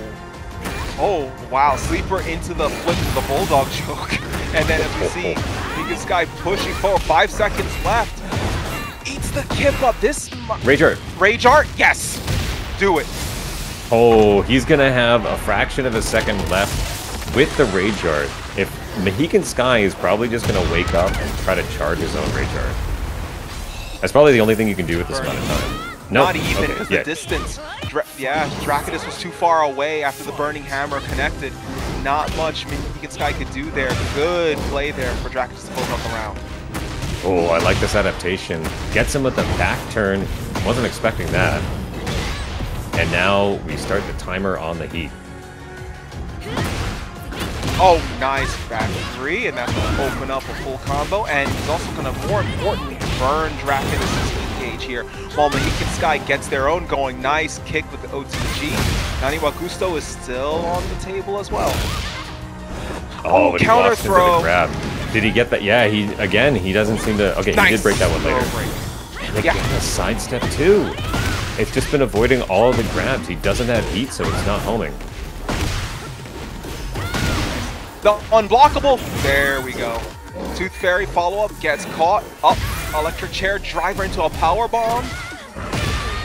5 seconds, but Drakidus with the low to take it, and an extremely competitive set there. 2-1 to Drakidus as Armor King stands tall. Drakidus finally leading on the throw game to be able to take that one. Notice the Mahihkan Sky's, grab break game and reliance on the Sabaki was able to get more games in. We have our top one bar, a catastrophic collapse of some kind on Healing's end as we go to our next game with RunningJoke with the Lars versus DAIJUSTICE with the Jin Kazama. Yeah, wow. Okay, so RunningJoke off for the races already. As is Lars. Lars hyper speed, hyper fast, but Justice pushing through, activating heat. And there's the hooks. Wow, he just barely high crushed with the transition there from the down forward 2. Spike didn't really have much more of a combo that he wanted out of there and was not able to catch him on that early spike. He dashed. But still was able to get something out of it. Laser cannon. Forward 3+4. The throw. Oh, no. He's going for a ride. Yeah. Yep. Unfortunately, this isn't Marvel, so it isn't a kind. It wasn't a kind ride. Just go straight into the ground. We immediately get to the climax round from that first wall break. Yes. So the floor is lava. 1+2. Okay. Yep. And then he can pop heat here and still go for a spike if he wants to. Oh, interesting. Okay. Oh, nice. Heat smash Might there. be able to close this round out without actually using it, potentially. Oh, no. Gets the counter. Is going to throw break. That, I believe, would have caused the floor eruption if it landed, but throw break. Potentially. And back one. Okay, so the floor is still active. RunningJoke did not burn it during that long combo. Down by 4. Oh. Down back 4. DAIJUSTICE was down back 4 himself. Oh, this actually breaks the floor, the generic. Yeah. Probably the stomp on the ground, they give it the floor break property. Yeah, cancels after the running one in order to pop heat and continue the combo. He's actually already pretty much out of heat, but uses the stance transition in order to get a little bit back. And like we've seen from the previous match, a lot of people walking around those heat smash. Yeah, and that put RunningJoke up against the wall. Pretty decent combo, but RunningJoke is not scared by this. They won't be intimidated by criminal threats in this situation, as they just answer back with a combo of their own. And there's the closeout, back 1, with RunningJoke taking that round and putting themselves on game point. That can't be a criminal, his name's Justice. What a good punishment to start off with. Yeah. Confusing situation for one with an identity crisis. Trying to capitalize on the wall carry, pop heat here. He should be able to get to the wall. Yes, he does. And then down 3, 1+2 for the 104 damage. I was just about to say it's more than half health on that one combo. And RunningJoke's just like one good poke away. But DAIJUSTICE fighting their way out of it. Heat activation to buy themselves time. And the heat smash into the wall. Cans. Beautiful combo here, too. Firing back with a lot of damage of his own. Oh, is he dead? Not again. The low hit closing it out. DAIJUSTICE fighting back from a pixel of health to close it out. And now you gotta feel that momentum's on his side here. Yeah, if you're RunningJoke, you're probably looking at that last round thinking, I had just a sliver left and this guy really came all the way back. It's that mental game. You sometimes wonder about that until you get in your own head a little bit, and RunningJoke might be in that headspace right now. DAIJUSTICE not giving him a moment to breathe. There's the low block. Ooh, unfortunate that he pressed on that, because that would have been launch punishable if he had just blocked the hawk. Unfortunate there. Maybe gearing up for an early punish afterwards too, but RunningJoke, 444, actually got a little bit of pressure there, but DAIJUSTICE with a quick low to close it out. Good call on the quick low. You know, you saw that RunningJoke was starting to rebuild momentum on their side, and Lars is a character who can move in rather fast. You just want to get a quick snap off to stop them, especially at that low health. But a beautiful counter hit to start off with, and pop heat just to make sure you get the ball in the right place. Down 3, 1+2. Sidestep. Oh, break the neck. Such a cool grab. It really is. The 1-1-1. It's the most disrespectful grab, too. Oh, absolutely, yeah. And it looks like Nice. basically right now, whoever is in the pressure situation is winning. Both players trying to play their best on defense, but it seems like, you know, the rushdown is working out so far. DAIJUSTICE is using his negative frames in order to force it. RunningJoke doesn't transition on hit on down 4-1. Interesting. Okay. Yeah, this is a fight that's being very much dictated by offensive pressure, not defensive counterplay here. We're seeing a lot of this just going the way of whoever's got the offense. We see RunningJoke gets the punish, and he's going to get some hefty damage off of this, and good wall pressure here, too. Yeah, unfortunately the low splat not working out for him there, but he's in a good spot and still has heat. Low kicks. And nope, just get a poke in there. I had to hold my breath for a moment there. Didn't know whether or not that was going to develop. Yeah, it's just one of those things where, because we saw it last time, it's like low kicks, like, oh, okay, suddenly all his health is gone. RunningJoke's like, no, we're not going to let this happen again. RunningJoke seems to be happy to cede pressure to try to maybe do some counter hit fishing. And it's costing him a lot of damage in some of these rounds, but he's got a bit to give and finally catches one with the down back 4. Good low sweep there. Is he going to activate the fort here? Yes, this time does. he goes for the combo, and there's not really much you can do, so just a quick jab there. Maybe he wanted a running one. Yeah, but also Actually, takes it away from two. Justice. Yes, absolutely. I think that's really what you want to do, is you want to just, like, if you get the combo first, just burn it, get it out of the way. Yeah. Good heat to armor through that. Okay. Oh, tried the hook, but gets it ducked. Low block, but doesn't get the full punish. Doesn't matter. Shin kick to close it out. DAIJUSTICE gets around on the board. But those big moments of not being able to launch and stagger low, you know, you gotta keep that in mind for that next round. You're RunningJoke. Oh, good beautiful counter. grab. Yeah. Nice counter. That's going to give him a combo. That might push him to the wall. Oh, it will push him to the wall. I see he it can. right there. Oh no, that was probably not the right adaptation, but it doesn't matter. Down forward 1-1 gets pressed on, and RunningJoke equalizes. Yeah, RunningJoke finding their rhythm pretty smoothly here. You know, RunningJoke running through Justice on that last round there. So, see if they want to change stages. Nope, they're going to keep it on the stage. We're going to stay at the Phoenix Gate. It's the music in this is so epic. I love it. Actually, I like this stage. Oh, yeah, it's fantastic. I've actually been playing FF16 myself. It's given me more, obviously, of an appreciation for this as well. The music is phenomenal. I bought 16 when it came out, and I was like the only person that was like, oh yeah, hey, they're adding Clive. Everybody's like, who's Clive? And everyone's like, why, Clive? yeah. Different questions are being asked of Clive now. It's not who's Clive. Oh man. Nobody ever asks how's Clive. Everyone just asks why Clive. Oh, RunningJoke finding some spacing with the back 1 there, sets up the Arc Blast. This time he gets to the wall with comfort. Yeah, this is important right now for RunningJoke for the reverse momentum. DAIJUSTICE finding very key spots there and ending the last round with a heat smash. And now RunningJoke has to get momentum back on his side so Justice doesn't get comfortable. Yeah, the 1-1-1 connects, and he's got a lot of heat to work off of, and stance transitions will give it back. So, okay, now he just rips it. Just hoping to find a whip punish. I'm like, I set up all this narrative, and then he just uses it. What the heck, man? Come on, dude.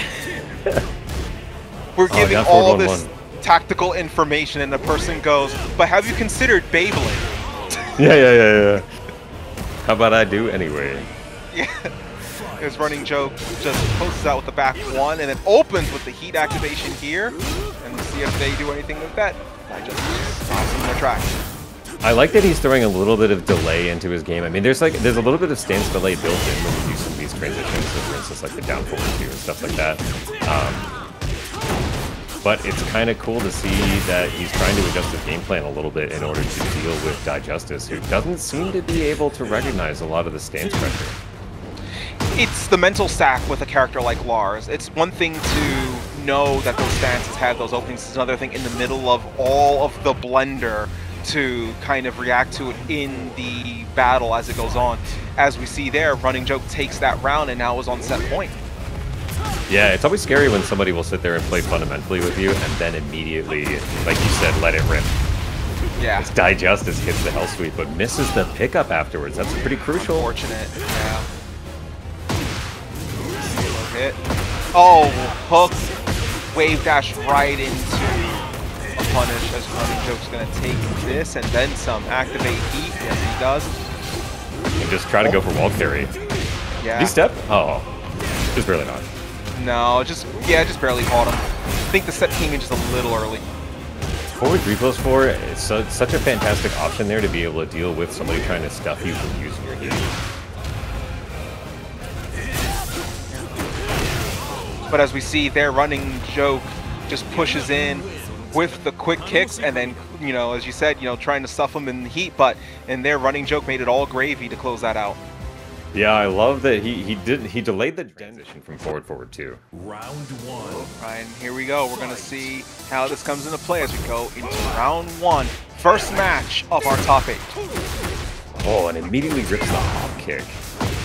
Okay, Hyperion getting some early damage and misses the wall carry by just a little bit. Forward 2. Yep. Start of range play. Oh! Nice Beautiful. call there. Yeah. Yeah, I like how he did this, the naked Sentai transition, and then just immediately went into blocking. It looks like he's trying to fish out whether or not he knows how to deal with things first. Right, and Hyperion went for that hop kick. Abed immediately ducked and countered it, so Abed is aware of those tricky situations that Feng could put him in. And just a jab float. Little lucky on the moment, but Hyperion throwing that out, hoping to zone a little bit, and ends up catching the first round. In those situations, you take those. Yeah. And Abed trying to play an advancing game that is getting caught a little bit on the way back. Yeah, it got countered on that one, too. Stopped here. Low health. There's the low. Oh, nice. And he rips it again. Nice. That's so tricky.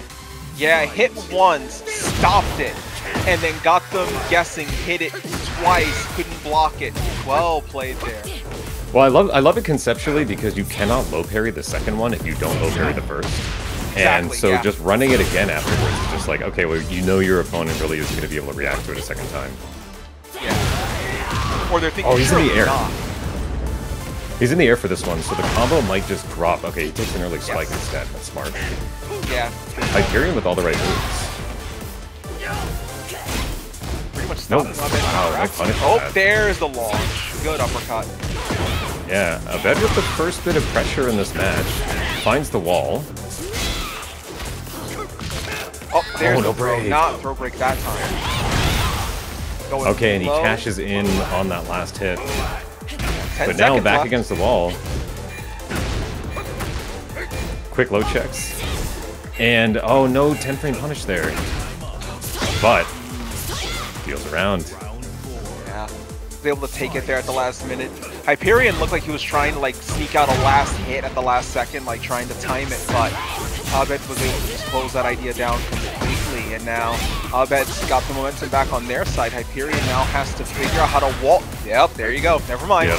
They figured it out. It's gonna be a lot of back one, or it's gonna be a lot of up forward two. So he's sort of trying to figure out which option is gonna come out first. Oh, the backflip ends up avoiding it. Wow. Very lucky situation there. I think he's trying to do a wall run, and he's just not at the right angle for it. That might be the case there, yeah, but that wall explosion's going to be what costs them here. Yes, it does. Gets the low on Wake Up, taking the round in the game. Hyperion's up 1-0. All right, so aside from maybe changing map or going for a quick breather, I don't think we're going to see any sort of character swap. So going into this other game, Abed is definitely just a Reina player. Yeah, this is going to be an interesting thing to see if Abed makes any adjustments, what adjustments Abed makes here going forward.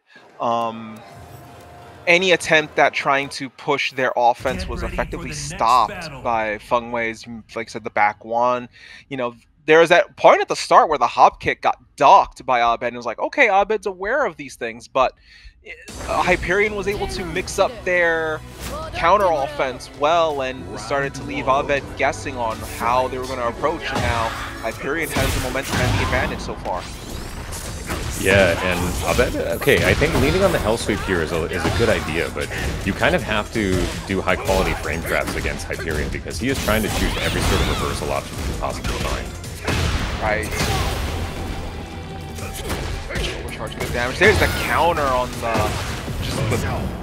ripping out the kick, and he's gonna go forward with the stomp. Doesn't get the finish there, but ooh, he finished the 1-1-2 there. That's big.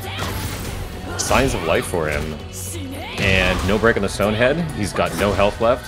The last little low hit didn't work out, and the oh my god, Hyperion just stole that round. Oh, just squeaking that one out with the punch, right? Just barely getting them in that right moment. Yeah, Hyperion does not want to deal with the guessing game of lows, so he's just throwing hop kicks out whenever whenever he can figure out that he has a chance to. And we see getting the lows there. Oh, the sweep again. Yep. Trying to force something.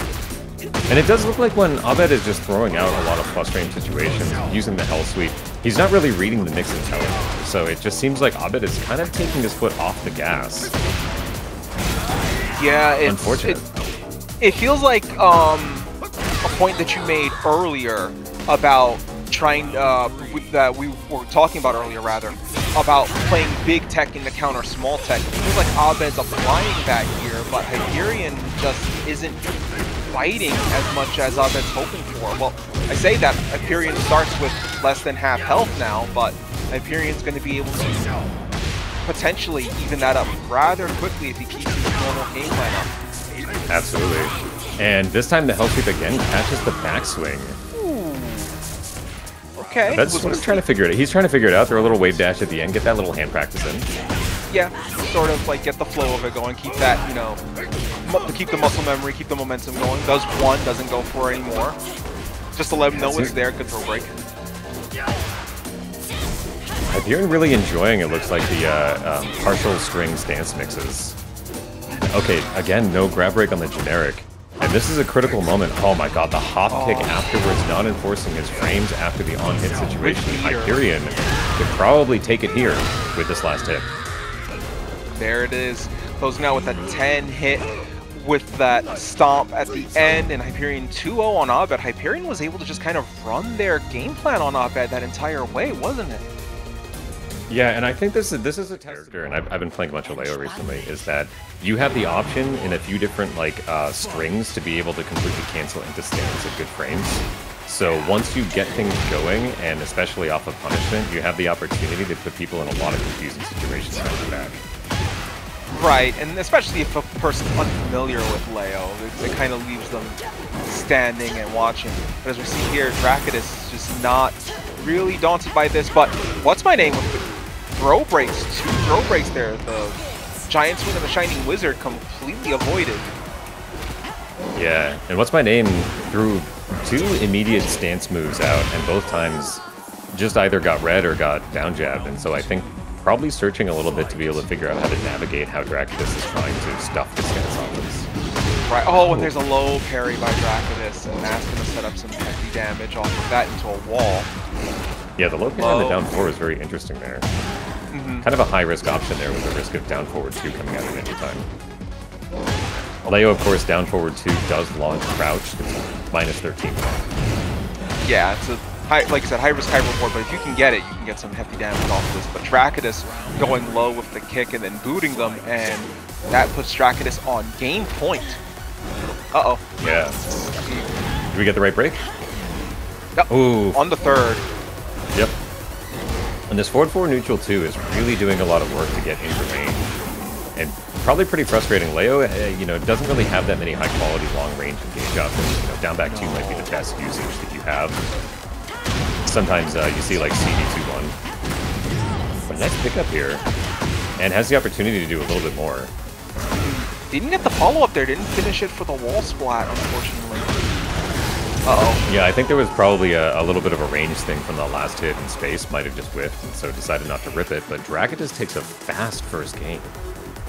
Yeah, Drakidus going in there confident, cleanly closing that one out. So see if WhatsMyName makes any adjustments. Okay, we're going to the menu. So you seem more familiar with WhatsMyName. Does WhatsMyName have another character aside from Leo that they could swap to here?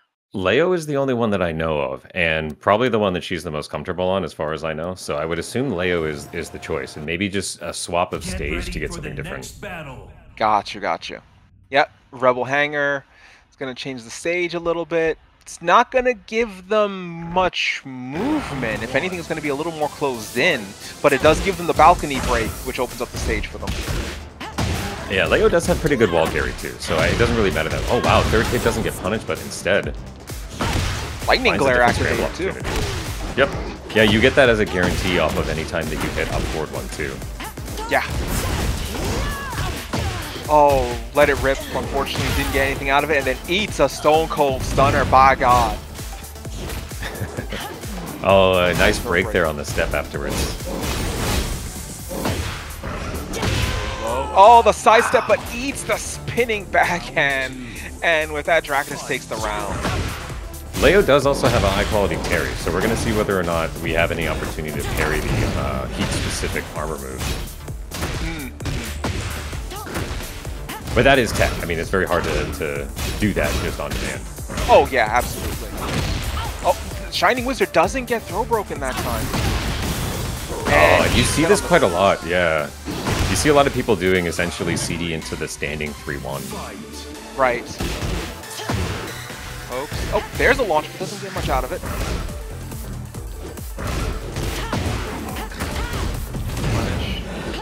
Oh, did she step? Nice. Yes. There we go. There's a down 4-2. Spike into the down 2+3. Down 4 2+3, I should say. So counter hit grab got broken. Yeah, and the forward 2. Yes. Nice. Oh, the hop kick. This should be a good bread and butter combo up against the wall. There it is. There's the follow through. And then the OTC sweep. Oh, does this hit for... Oh, almost got the KNK4 counter hit. That would have been a full launch potentially. That would have been nasty, a full launch off of a heat activation. But WhatsMyName is getting pushed to the wall, and with heat left, you have to assume... Wow. Beautiful adjustment there. Oh, and, nice oh my god, got the wall splat off of that too. Can you kill? I don't think this will kill, but it will not come anymore. pretty close. Yeah, this is going to put it close. Yeah. And this gives time a good little reset, a little breather to kind of ease it in. Yeah, maybe heat activation at range here? No, okay. No, just try to walk up, down forward 4. Oh, the front kick closing out their pressure, stopping them as they try to push in to try to take that round, and Drakidus just... Okay, production gave me 3 mass players back to back. I need Tenno to win this. Please, Tenno. For my sake, please lock in. Okay, the Flying Eagle. Graham is sitting here like, please, one of you, one time. Yes. Oh my god. Low parry. Beautiful low parry there. Activate the stage hazard, the Phoenix flies and sends the feathers straight into the ground, and now Armor King's keeping the pressure going, but then, oh my god. Another low parry. Yeah. RV Cris is fishing for this. He didn't even have heat. That was just a raw read too.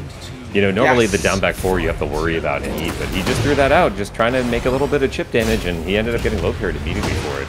If you're Tenno, you're starting to think about not using lows, because he's probably just going to keep raw low parrying you every single time. Yeah, unfortunately that puts Tenno in a little bit of a jam, because one of the things that... Oh, okay. Wow. Knocks him into the sky with the punish. Yeah, and you can still back 3 here, but he's going to take the spike first, and then extend the combo out a little bit more. Yep. Oh, there's the punish launcher again. Cris is just looking for lows. Yeah. He's just looking for lows back to back. Looks like he went for the air throw there, but missed. Wasn't in the right distance, but just going for the lows, and that's okay. Okay, well, I'll low parry right. you. You can't low parry me. Okay, understood. Yeah. Oh, ooh, that interesting trade there. Both of them getting knocked away, so neither of them really able the to back take three was advantage. just a little late there, but he breaks the giant swing. Okay. Kind of a neutral exchange there. Flying Ego, or sorry, Black Kite gets caught. Speed activation, chop, spiking them straight into the ground with a javelin throw. Peacekeeper Nice. connects. Peacekeeper. Running, Yes. avoids the hop kick, and Cris trades on the down back four, so nothing really gained there. Oh no. Up and then Stormbreaker. hits with the Stormbreaker. Nice. Tenno trying to put out some frames. Oh, that probably wasn't what he wanted. On the low. 10 seconds. Side step. No. The down back three connects, and Cris takes the first game. Oh man.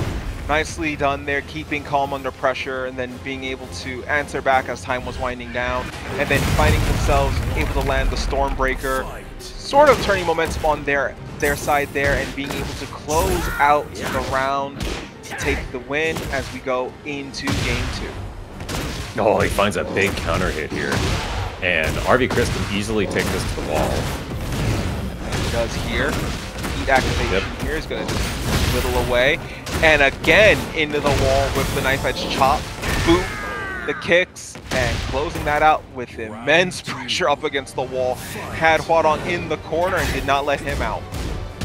Yeah, and Tenno is searching very quickly to try to figure out what kinds of options are going to work.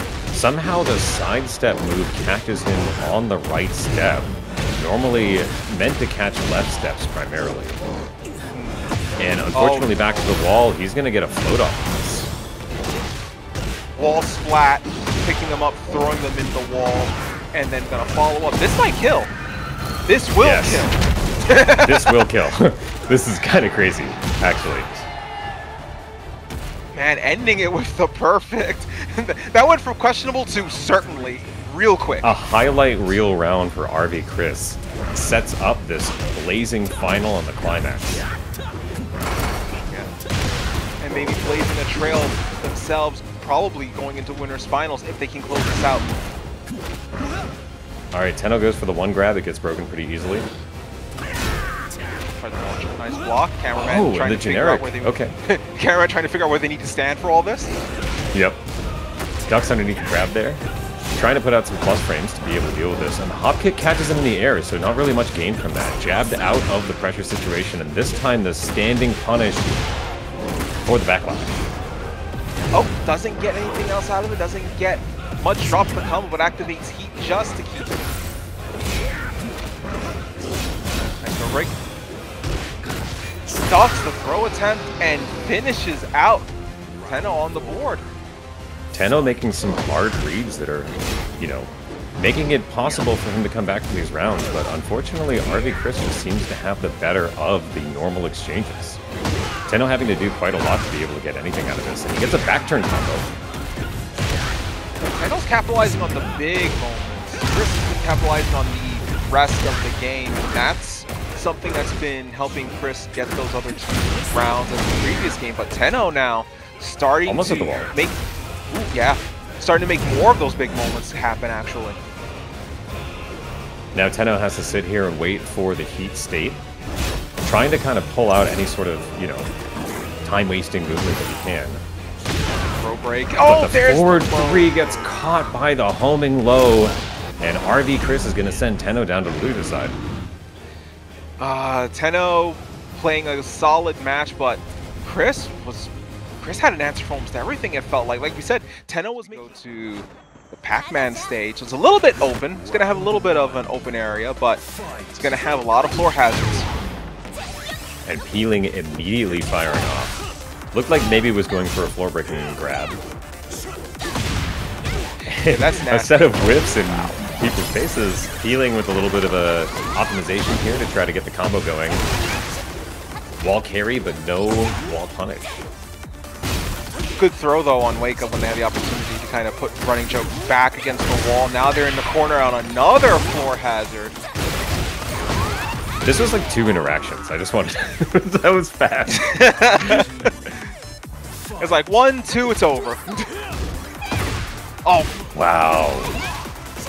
Peeling is doing what others in this tournament haven't done so far, which is optimal punishment on some of these reads. Immediately finding low blocks and then getting launches off of them right away. Oh! I'm catching and jumping. Running Joke trying to get out of there. Pardon me if I say these words that I thought I'd never say in a Tekken game. Air-to-air interaction between Peeling and Running Joke, as Peeling takes full advantage and activates the Heat Smash to take the round. What are we playing? Defense. His air defense is great. Yeah. Oh man, gotta know how to stop those DPs, man. Yeah. If you're playing against Lars, you better know anti-air. But Peeling is just, everything is coming at Millhouse so far. This is crazy. I don't think he's like missed a punish. Not at all, no. He's been catching everything as it comes. And the throws, Waning Moon again. He's gonna put Running Joke closer to the wall. You can see, yes, the wall splat. I was wondering if that was gonna come into play here. Oh my god, and he gets the spike too.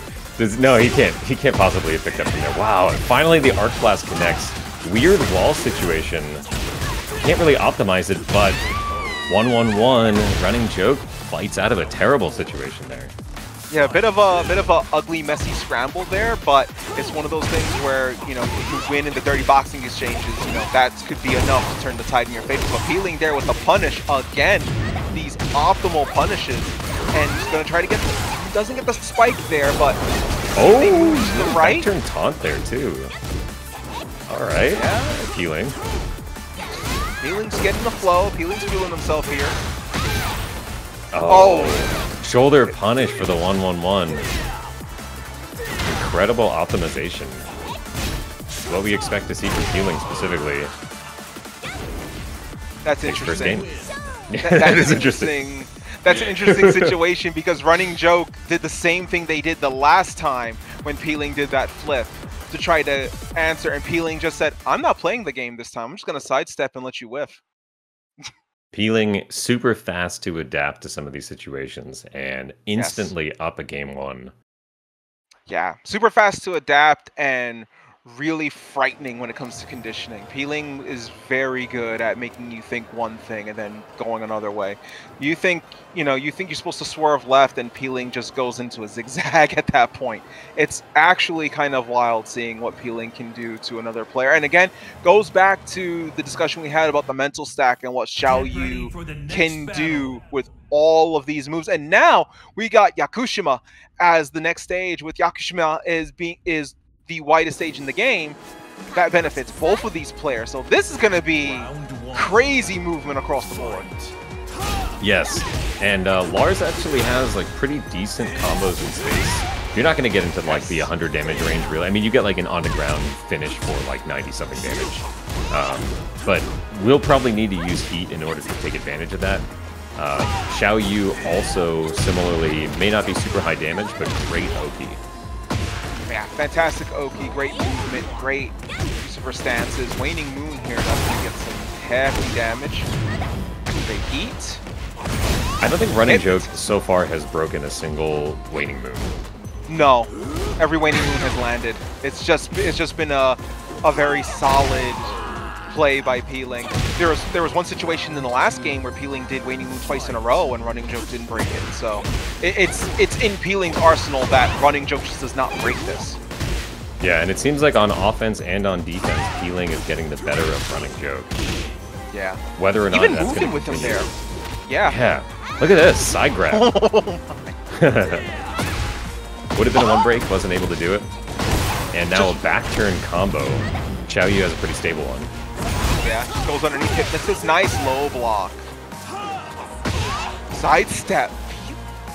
Peeling's mobility has just been frightening. Oh, it just goes for the mid. It's not even going to let them do anything from there.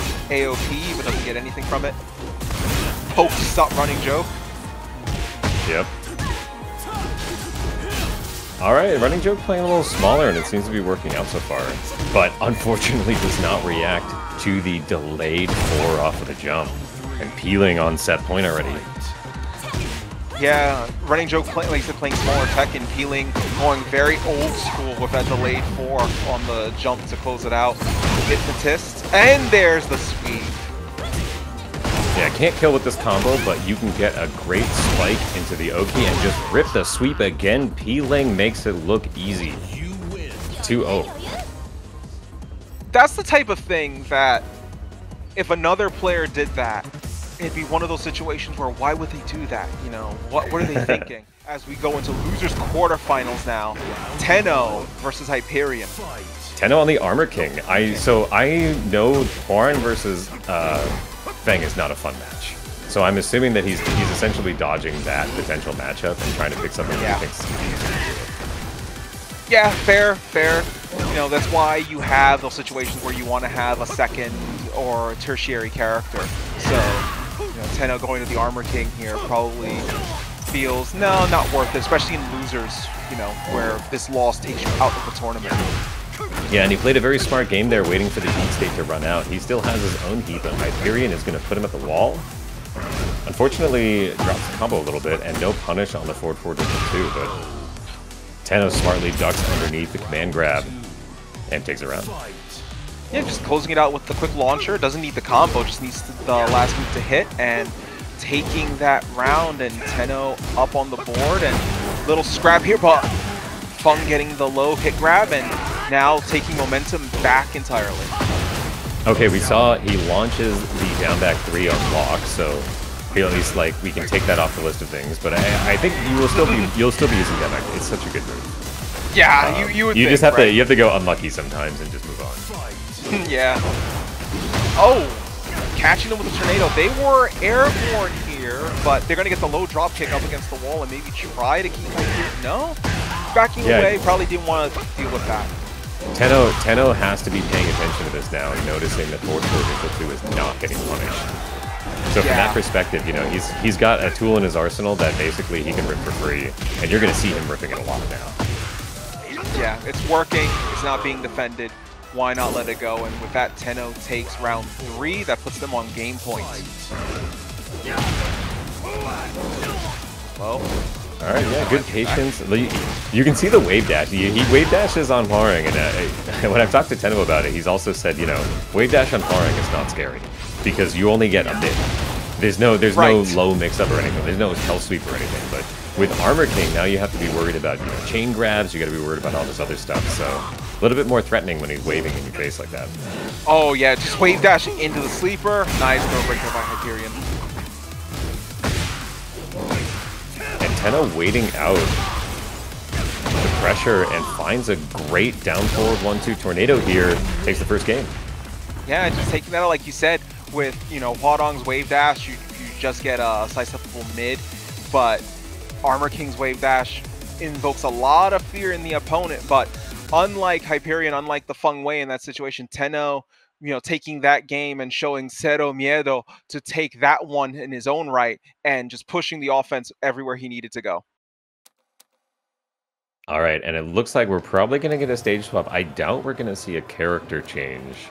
Unless Hyperion has some sort of pocket pick and didn't like that matchup. But no, we're just going to go to the arena this time. Yeah, a little more open, but still not as compact as Union Square, I should say. But still caged in, so this will be a little bit of a difference maker, a little bit more room. Yeah, Tenno has been getting the, not only the forward neutral 2s, but he's been getting the dark uppers for free. So probably a little bit of happy gaming, you know, being able to just like rip moves that are punishable and not seeing anything come back from it. Yeah, the wave dash again. Oh, a nice road break. Wow, he walked right into that. And Hyperion takes an early round. Hyperion maybe making some adjustments here. Oh, nice counter into the sit-out tombstone. Yeah, chose not to take heat there this early in the round, which is probably smart, to be honest. Hop kick is a little late on the punish. Shifting Clouds, second hit comes in. He did delay it, but it didn't matter. Shifting Clouds does have a pretty long active time. Nice low block. Positions are reversed. Yeah, and a punish. Doesn't get the low grab there, though, unfortunately. But, you know, good call to still punish that low hit. Put it in their mind. Hyperion is not ready for that. No, not at all. Beautiful pickup here. Whoa.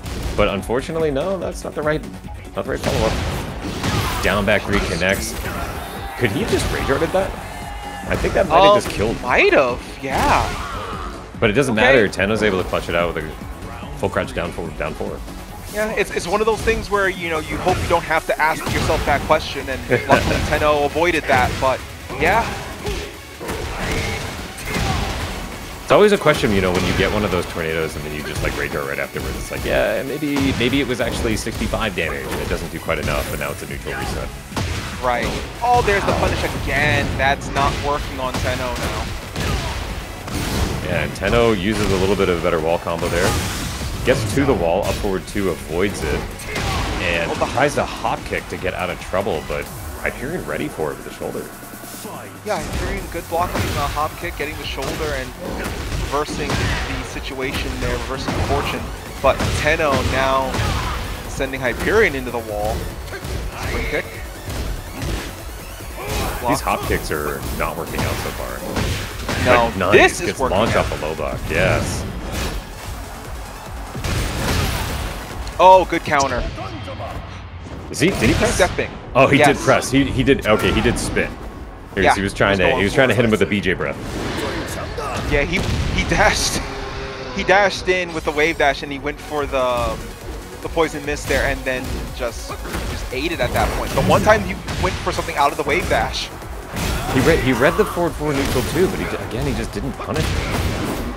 Oh, nice low, and then Hyperion takes that round and takes the game there. Hyperion kind of constructing a game plan here. All right, Tenno. Are we going to see a character change, or is he going to stay with the AK? The AK seem to be working out. I think staying with Armor King would probably be a more suitable situation here. Armor King worked out in the first game. It might just need to be a stage switch here more than anything. I don't know what Hwoarang could do that the Armor King would not be able to do here. Absolutely.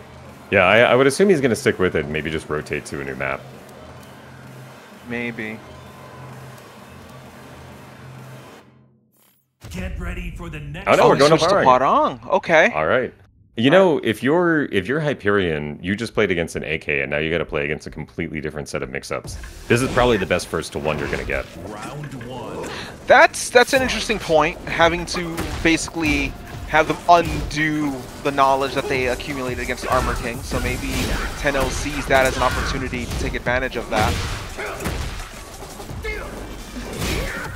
And Tenno trying to play a little bit of a farther range game. Nice sidestep, and the down forward 2 connects. We're going to pop heat here in order to make the combo stable. Sidestep 3-3. Nice. That's a very hard pickup. And the down forward 3-3s. Forward 3-3 to close it out. A complete inverse of the Armor King playstyle. With Armor King, he just couldn't help himself but keep wave dashing. Tenno here is making more space himself, backing away and trying to get Hyperion to step in, but Hyperion getting the launch here and getting him up against the wall. Yeah, and Tenno maybe just a little faster on the draw with his first options. You know, playing the favorite character, both of them pop heat at the same time. Hyperion's going to actually win that exchange very slightly. And Tenno is now trying to counter-hit Fish, but Hyperion backdashes out of it. Round 3. Hyperion adapting to the playstyle himself, backing away, and there's a okay.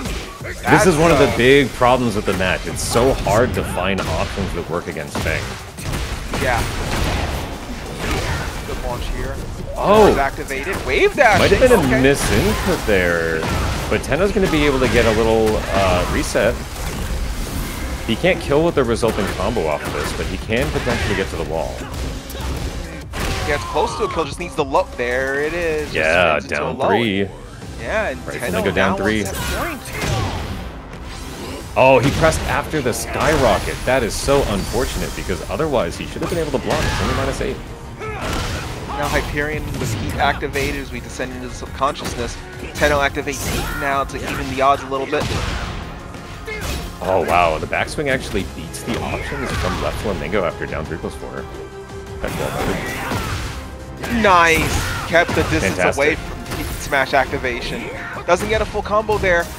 Kind of whiffs past them, but Tenno still has the advantage. Presses into the traditional Baekdo-san roll and choke. And Tenno closing it out with a 2-1 victory over Hyperion with the switch to Hwoarang. Oh, looks like it was the right choice, and that means that Tenno is going to move on to the losers semi-final and will be facing the winner. Drakidus here. It's going to be pretty hectic because RunningJoke's offense has been very stance heavy, but Drakidus has also been pretty good using the Jaguar stat. Yeah, and it looks like RunningJoke is already playing a little bit differently than we saw in the last games. He's putting off a lot of pressure just round start, and it looks like a little bit more willing to use stance options to get things going. Oh, absolutely. As we see RunningJoke try to assert his pressure here, but Drakidus, speaking of the stances, gets a throw right there. Jeez. Fireman's carry. It's so, yeah. Yeah. It's a sick grab. It's so risky to like try to use armor to fight the plus frame pressure that armor can put out. Because the second that you make a wrong mistake and he goes for a grab instead, you are cooked.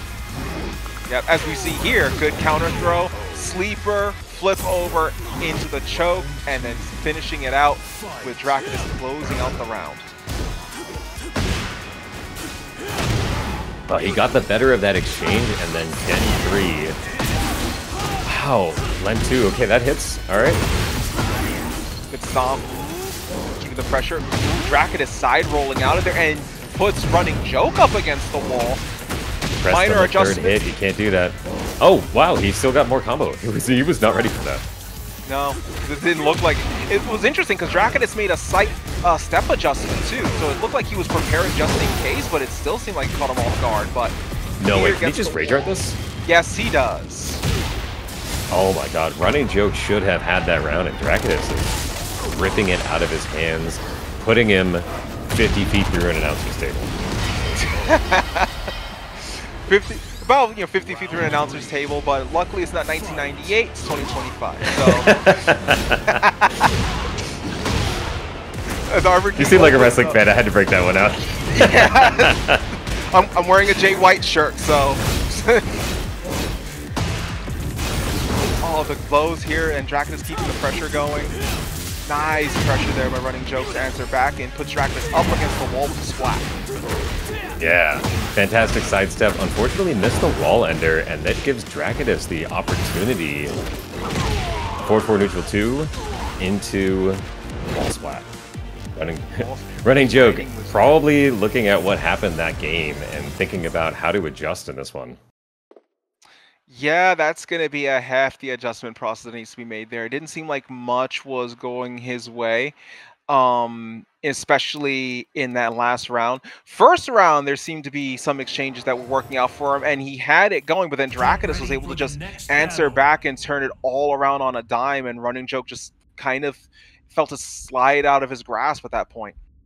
Yeah, it seems like RunningJoke did, when the opportunity arose, find ways to mix him up with stance options. As we see, he did it. This is actually just normal speed Lars gameplay, by the way. Yeah, this is normal. Don't adjust your stats. Don't worry about it. This is just Lars gameplay. It's fine. Khalil Drakidus won that game. Yeah, Drakidus took first. Yeah, Drakidus took game 1. As we see Drakidus with the giant swing, the double underhook. Nice. He did a second one. Oh my god. Drakidus just seems like he's stealing these rounds at very low HP. Just getting the better of these exchanges. And that I think is affecting the confidence a little bit, because as Drakidus steals those games, we see stuff like this where it just completely turns on a dime and then Drakidus just looks dominant straight through. So I feel like it's probably affecting the confidence in the mental game here. Sleeper, Bulldog. Oh, there's the throw break. Nice, down back four. Yeah, I think the other thing too is like Armor King is very like close to a 2-touch character with the current way that he's set up. being able to put out 100-ish damage on a combo means that the second that you make a wrong choice, it is curtains. But Lars is looking like the same way right now as he's putting on all this pressure. Is Drakidus going to be able to find another last-second reversal? All he needs is a launch at this point if he even gets that. But speaking of a launch, he could have launched that, but is able to find the Den too. Yeah, RunningJoke able to catch that opening and close out the round, and now Drakidus answering back with the stomps and the double foot stomp, low hit, gut punch, armor with heat, and the low stagger kick to get the perfect. Drakidus just wrestles momentum back into his hands. And he got picked apart that round. That was all just small transactional second. Yeah, just little by little just added up and then eventually gave the round. But RunningJoke not wanting to let that determine the course of this game, answering back with his own offense. 99 damage, just about half health. Yeah, that is almost all damage that comes from the down 3/1+2 that he got in Season 2. He'll be at like 70 damage at the wall, and then that'll give it another 20. Yeah. Oh, the low sweep. And Drakidus might close it out. Yes, it does. Yeah, you have to assume RunningJoke has the right combo for the situation, and he got out of trouble. We're going to see whether or not he can fully get out of trouble and take this and equalize it. That's 2 in a row. Okay, Drakidus doesn't go for 3. The 1-1-1, good challenge on the slightly plus situation. Up forward 3 to stabilize. And, oh, unfortunate drop there. Should have had that one. Pops the heat pretty early. Ooh, wow, he ducked the mix. Again! Ducked it twice! And I like the use of the Rage Art. Yeah, it's corner situation, low health. Get that 18 health back. Yeah, gives you some back, gets you out of the corner. Makes RunningJoke have to commit to something here. Does the low? Oh! Finally! Yeah. We've seen that Bad Jaguar for like 30 times. It feels like he's run that basically every single time that he's had mix, and crucially, RunningJoke waited for it to be a critical moment before he did something about it. Yeah, that could have been very scary if that hit that time, and that being the round deciding move in that situation. In that would be something where RunningJoke would have to look back and be like, why did that hit me so many times, and why would that catch me in that moment? And RunningJoke was able to adapt mid-game, figure out like, okay, he's doing that again, wait it out, I see it coming, block it, punish it, done. And now we're tied 1-1 as we descend into the subconsciousness. RunningJoke throwing out a little bit more of that down back 4 hasn't been blocked yet. Not reactable, of course, but we have here the Giants. This was reactable, but RunningJoke just eats it up against the wall, then eats the poison mist into a tombstone pile driver that activates the floor. Yeah, we got that purple Fanta floor. What do you call it? Got the purple drink down there. Got the grape soda, the purple grape soda. There are 2 kinds of people. Yeah, absolutely. And the down back 4s have been connecting but not counter hitting, and so RunningJoke goes for a generic grab and is able to take the floor instead. Back turn combo here is going to be a little hard for him to do a lot with, but he's going to spike it and then go for mix. The Lars special, and again, no break on the generic. Look at that, 2 stage hazards, 2 interactions, 1 round for RunningJoke. And closing it out perfectly, as we see there. And then getting rid of all the stage interactions for Drakidus here, so Drakidus doesn't have any to play with. Well, one of the dangers of activating the floor is you run the risk of your opponent being able to make use of those interactions instead of you, so... Yeah, Drakidus maybe setting himself up in that last round, but now we're all even Steven, and the orbital connects. He's still got heat, so he's going to extend the combo out here and then spike. The low. Keep the pressure. Now Drakidus fighting out of it. Now. Yeah. Does he get the right break? Good break, good low. The down back 4 has been kind of the tail of the tape here. Can he kill him? No, barely not. We saw Drakidus do that last time too, just like the quick 12-frame mid check. Keep out defense. Get away. But it worked. He did a big move. RunningJoke. Maybe down jab there would have been a better choice. Yeah, oh, hop kick punch doesn't get much out of it. It felt like Drakidus was baiting something out with that too. It was keep away, but it was also giving the false security of him being open if RunningJoke were to try to take it, and he did. Drakidus has been stealing so many rounds so far. It's crazy. And finally bites on it. RunningJoke should be able to have a combo here that is going to allow him to heat dash. Can he kill? Almost not, and that last sliver of life. There's no way Drakidus can steal this round, right? I don't know. There's about no that. way he can steal this round, right? He gets health back. Oh, okay. There we go. Okay. We are in All final round for the losers, last side of losers quarter. RunningJoke just continuing their offense. Drakidus, Hopkins doesn't get anything out of it. Dogs the poison mist. RunningJoke putting together a really good round.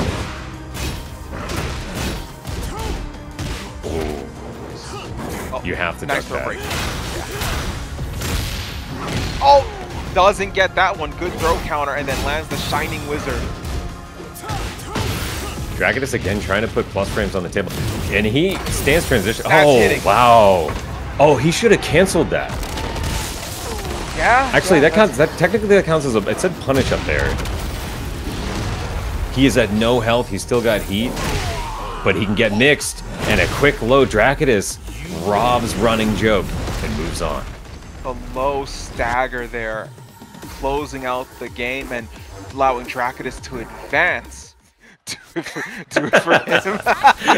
So it has the poster on the wall as all the pictures. Cris starting out strong, trying to find some counter hits.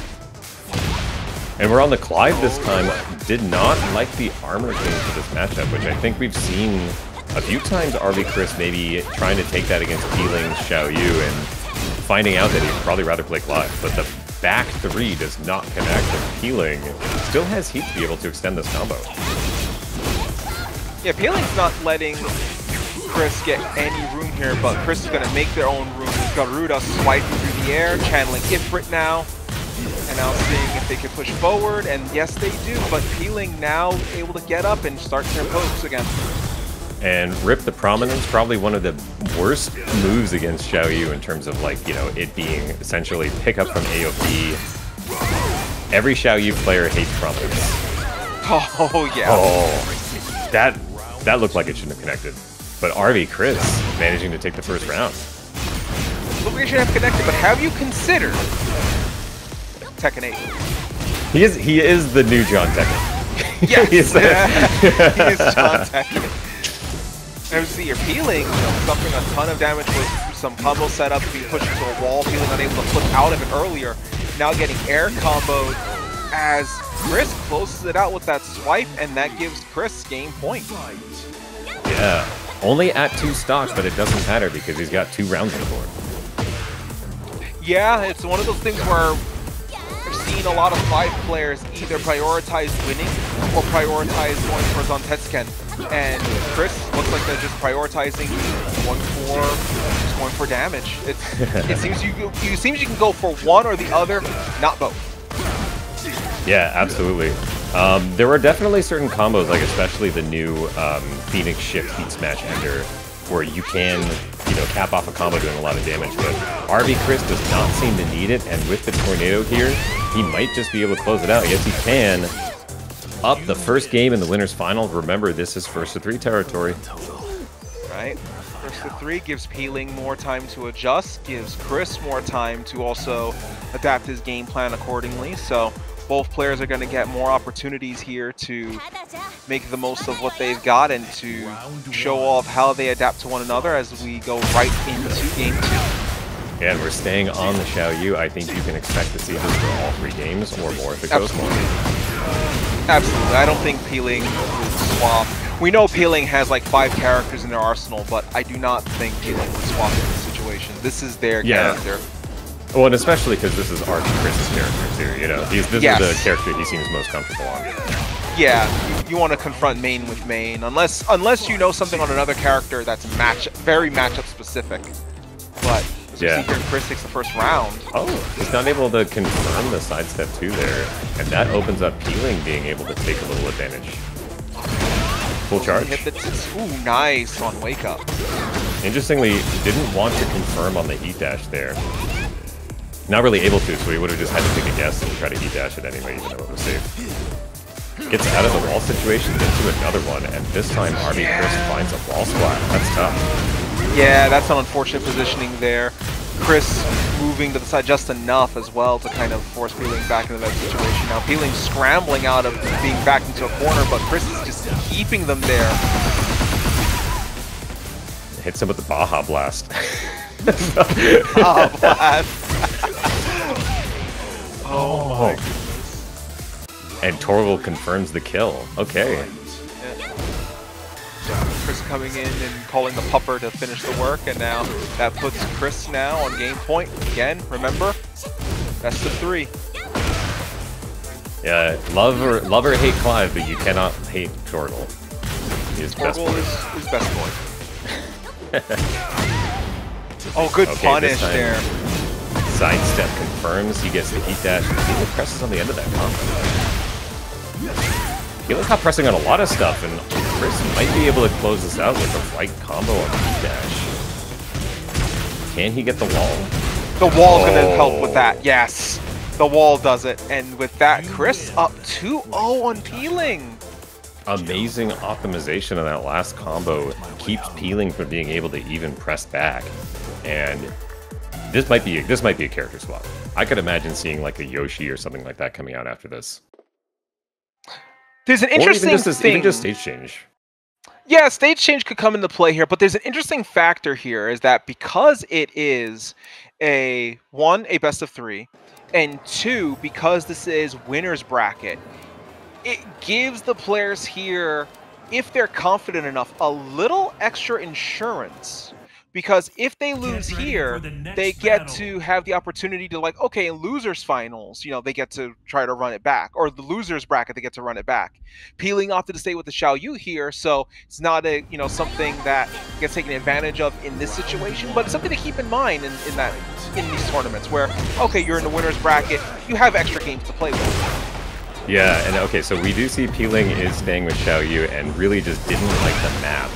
I think this is interesting because this doesn't really do much else. I mean, like, Clive can carry you to the wall from the middle of the stage using heat. Yeah, we're seeing Cris try to make a display of that as you speak. Yeah, but out in space like this, his Oki is not very good, and I think we can expect to see that Peeling is probably going to try to keep it in space, navigate around, reduce his options.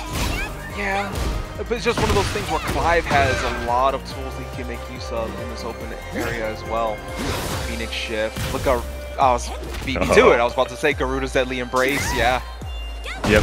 I mean, Xiaoyu is one of those characters that is hard to nail down in space. So Peeling is definitely playing with the clock, trying to make sure that nothing, can get in his way. But he gets the first round, and this already looks better.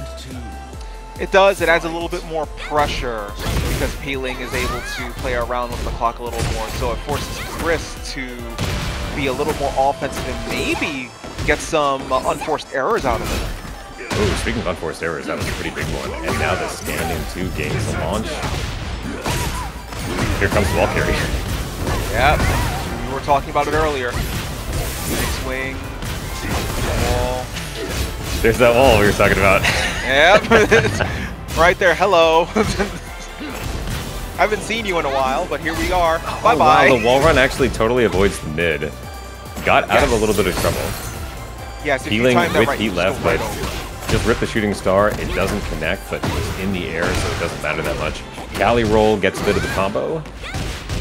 Wall ender. Take the OP and the mid check. Once you get the... Oh, he rage drugged this? You know what? I appreciate it. It gives them a time to sort of ease off, to sort of relax, reset. I say this remembering several matches ago, he did a back turn taunt, a key charge. So, you know, I may be giving a little too much credit here, but... Peeling is for the fans. He definitely, he likes to showboat, so I would definitely assume that that was probably just like, hey, I got you. Yeah, let's see Cris not taking too kindly to that assertion.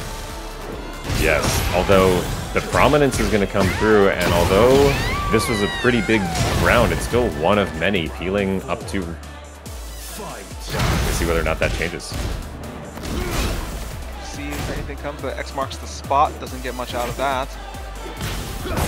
Movement's coming into play though from Peeling, but Cris is closing in on that. As soon as they see Peeling start to get happy feet, Cris does not let them get comfortable. Ooh, and it's so hard to AOP underneath anything that Clive can put out there. That wall run was so crucial. Oh my god, this Clive too. Just really showing the familiarity with the matchup there. That is not punishable, so you basically just wait it out. It's an interesting thing as well because we talked before about how Clive has the wall carry, but Peeling twice now has back turn, flipped over the wall carry, and has turned it against Cris. Yeah, although in essence it's out of necessity. It catches him with that snake edge. Is he? There's no way he's gonna take this round, right? Oh my god! I think he will. Big whiff. Yes, he does. Peeling. Yes, he's gonna take one game at least. Yeah, takes the game. Good adjustments. This stage has kind of helped, you know, with their gameplay. Now to see if Cris forces the stage switch. Stage or character switch? I think this is oh, they're just sticking on the stage. Okay, well he doesn't seem to put much stock into the different stages in this game. He's happy to play on any. Could be a case that Clive is a character that doesn't really benefit more or less against Xiaoyu in those particular situations. So. Oh, the mistrust setup there. Peeling with a pretty technical combo here. This looks like there's a lot of drop opportunities in it. Yeah, Cris has to stay down. Peeling's combo consistency is staggering as well. We talk about all the stuff Peeling can do with Xiaoyu, but the combos that Peeling busts out are incredible, especially when you realize the commands that go into it. Yeah, finding a place to try to press back while Clive is in deep is just such a daunting thing to deal with. Oh, I think that was a misinput. I think he could have done more with that combo. It might have been, yeah. Oh, good punish on the little slide, but doesn't get anything out of it. 10 seconds. Oh, he baited it again. He's pressing. And this is a counter hit too. So this, I don't think this does this kill. No, he's got a lot of health to begin with. I don't think this kills. No. But it's a lot. 62 damage. Oh! He presses on the last hit. Oh no. Yeah.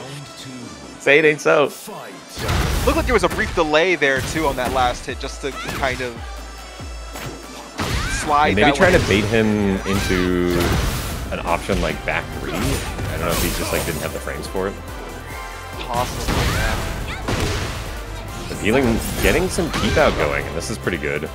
Optimal punish as usual. Nice! Moving away from the Phoenix shift slide. Good throw break. Yep, and I think Peeling has sort of noticed that RV Cris is just doing a lot of like counter hit fishing when he has heat. So trying not to do anything big, but he gets caught on an aerial heat dash. Not too much damage. Side roll avoids the stomp. Yeah. Yeah. I love the heat smash there. That's pretty much nothing else you should do, considering that he has an option to parry you, rage art. Absolutely. Very good call there. Now the lows. Yep. No break. Theoretically, you can armor that setup where he goes into the running too, but it's so like immediate timing that it really would expose you, I feel like, on Xiaoyu specifically. Ah, gotcha.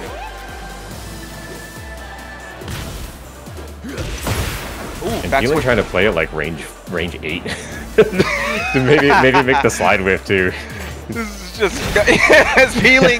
No, Cris just looked. It was like, I know this is a Final Fantasy character in Tekken, but this is Mortal Kombat. Get over here. Using Deadly Embrace to pull him in. Was tired of this.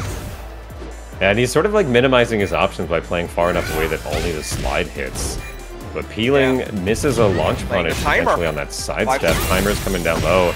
Oh, that was not the right move. Tried to parry it, and the timer scam is real. Peeling gets another game. Yeah, that looked like it was Peeling's strategy here. Was with the stage being what it was, and using Xiaoyu being able to force the timer situation and then have to make Cris second or triple guess on those situations where now they have to kind of play into Peeling as opposed to Peeling having to play into Cris. So, yeah, and their bad call on the counter attempt as the timer was running down.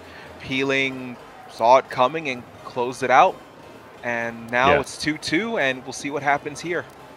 I think on those open stages, it's so difficult to, like, put Xiaoyu into a position where playing at that range puts you against a wall or something. And Midnight Siege is one of the smaller maps, so I think that this is going to be a close quarters slugfest. Oh, we talked about dirty boxing earlier. This is going to be phone booth boxing. Yeah, phone booth boxing next to the urinals.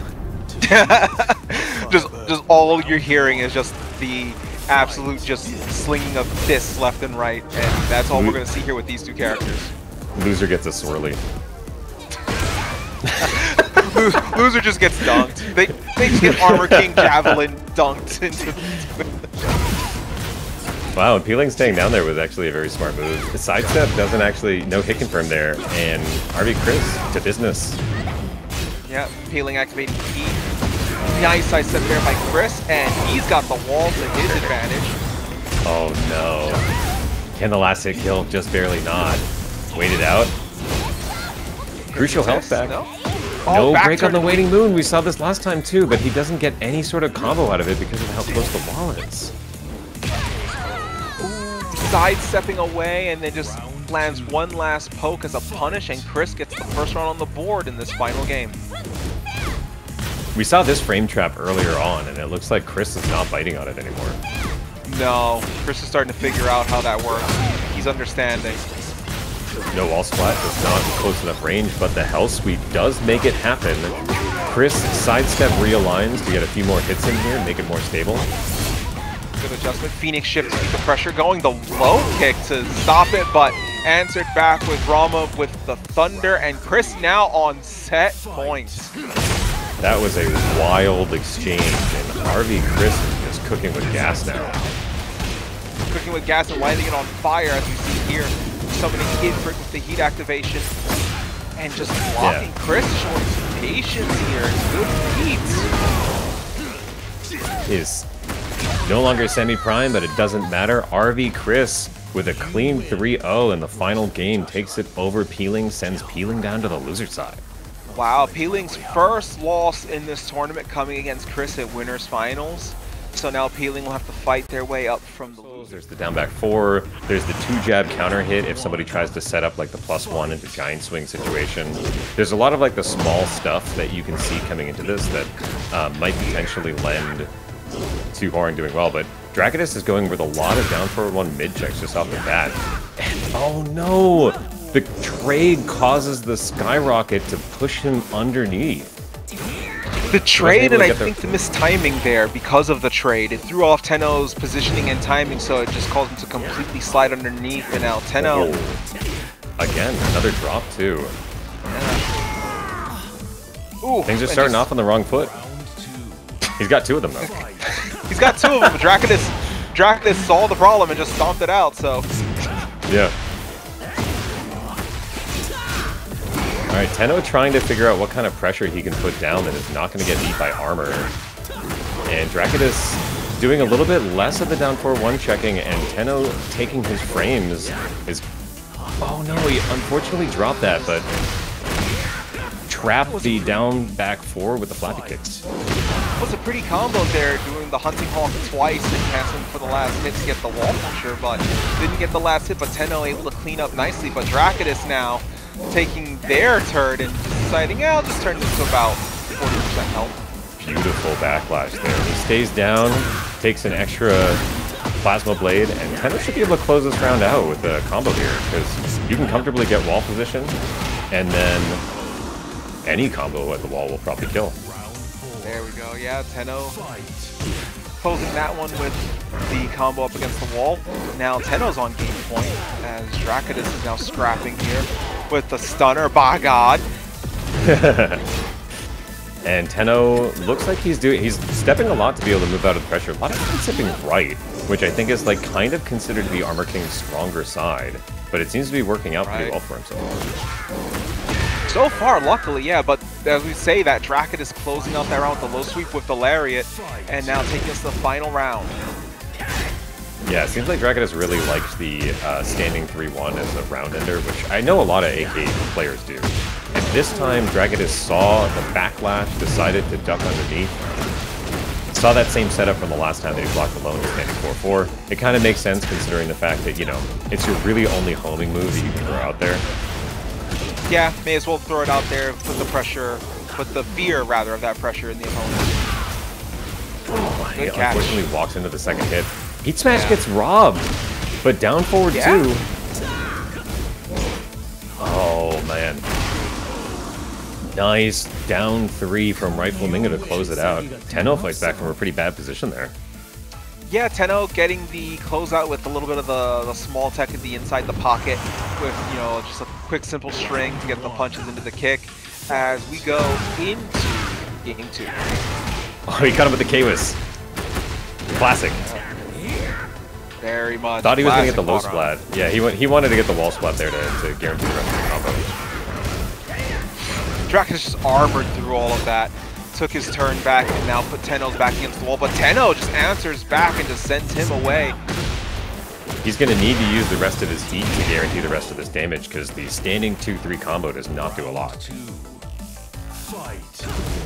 Yeah, good call there. He finished it out with blowing the heat, and it's a case if you have the resource to end the round, use it. Finally, the down back core gets low parity. You're going to see that pretty much everybody doing that against Tenno. You have to enforce these lows as the character, you know, in order to try to find the counter hits. So right. And now that you see people trying to low parry, that's when the skyrocket hits start coming out. Good pressure. Just to sit through all of that. Yeah, and then the low kick to close it out. Now tying it up 1 apiece. Oh, wow, there's fantastic the sidestep, right? Yep. Yeah. Take a tornado. He can. Oh, he probably could have used heat to carry a bit longer, but decided to save it, which is smart. Skyrocket, sidestep skyrocket, gets snuffed. Good duck, but doesn't punish. Throw break. And Drakidus is the one who's losing heat time here. He needs to be thinking about what he's doing a little bit more, because he just lost all of his heat. Shining Wizard and the boot against the wall. Doesn't have the heat for any of this though, which to your point, that might have been costly in this scenario, but may not matter. Sleeper hold, throw Wrong into break. the Bulldog choke. Yeah.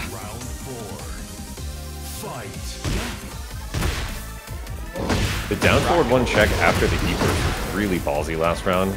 I know Tenno was paying attention to that. Oh yeah, Tenno's been making some really strong adjustments here. You know that's on the back of his mind.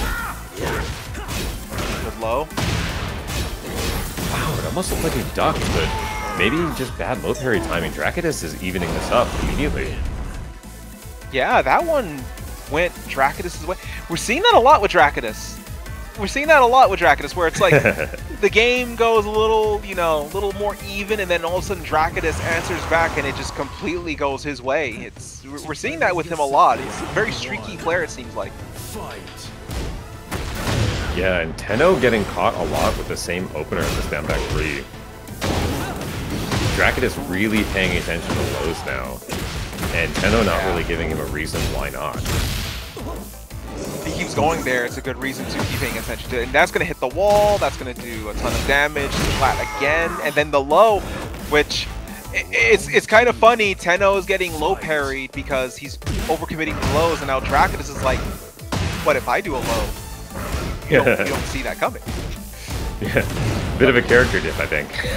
Yeah. It's like, oh, but if I do the low, see? Alright, no sidestep after the right flamingo 4-3. Oh, nice. Throw break with the wizard, but sidesteps the heat smash, and that might do. Oh, he tried to go for a reset. I think he could have just killed, but the orbital, you rarely see that. No real reason to pop Rage Art there. Oh, he didn't duck the high. Unfortunate. Yeah. Stagger kick into the backhand, closes it out, and Drakidus now on game point immediately over to the tornado. Tenno struggling to really find an option to press with a round start that's going to succeed. Drakidus goes for a low parry, the next round he goes for a down back 3. How do you deal with that? Drakidus has just been on his game, understanding like what Tenno can or can't do in those situations, and even at round start on neutral, Drakidus has just been having the answer. And Drakidus really making Tenno afraid to throw out some of his favorite options here. Yeah, smash there. Ooh. Oh, there's the uppercut. Can he? Yeah, he can close this one out. He's gonna close it. Yeah. And with that, Drakidus, another solid showing. Drakidus up 2-1 in these loser semis. I can't imagine there's any sort of change here, but stage change, I think, would be where we're going here.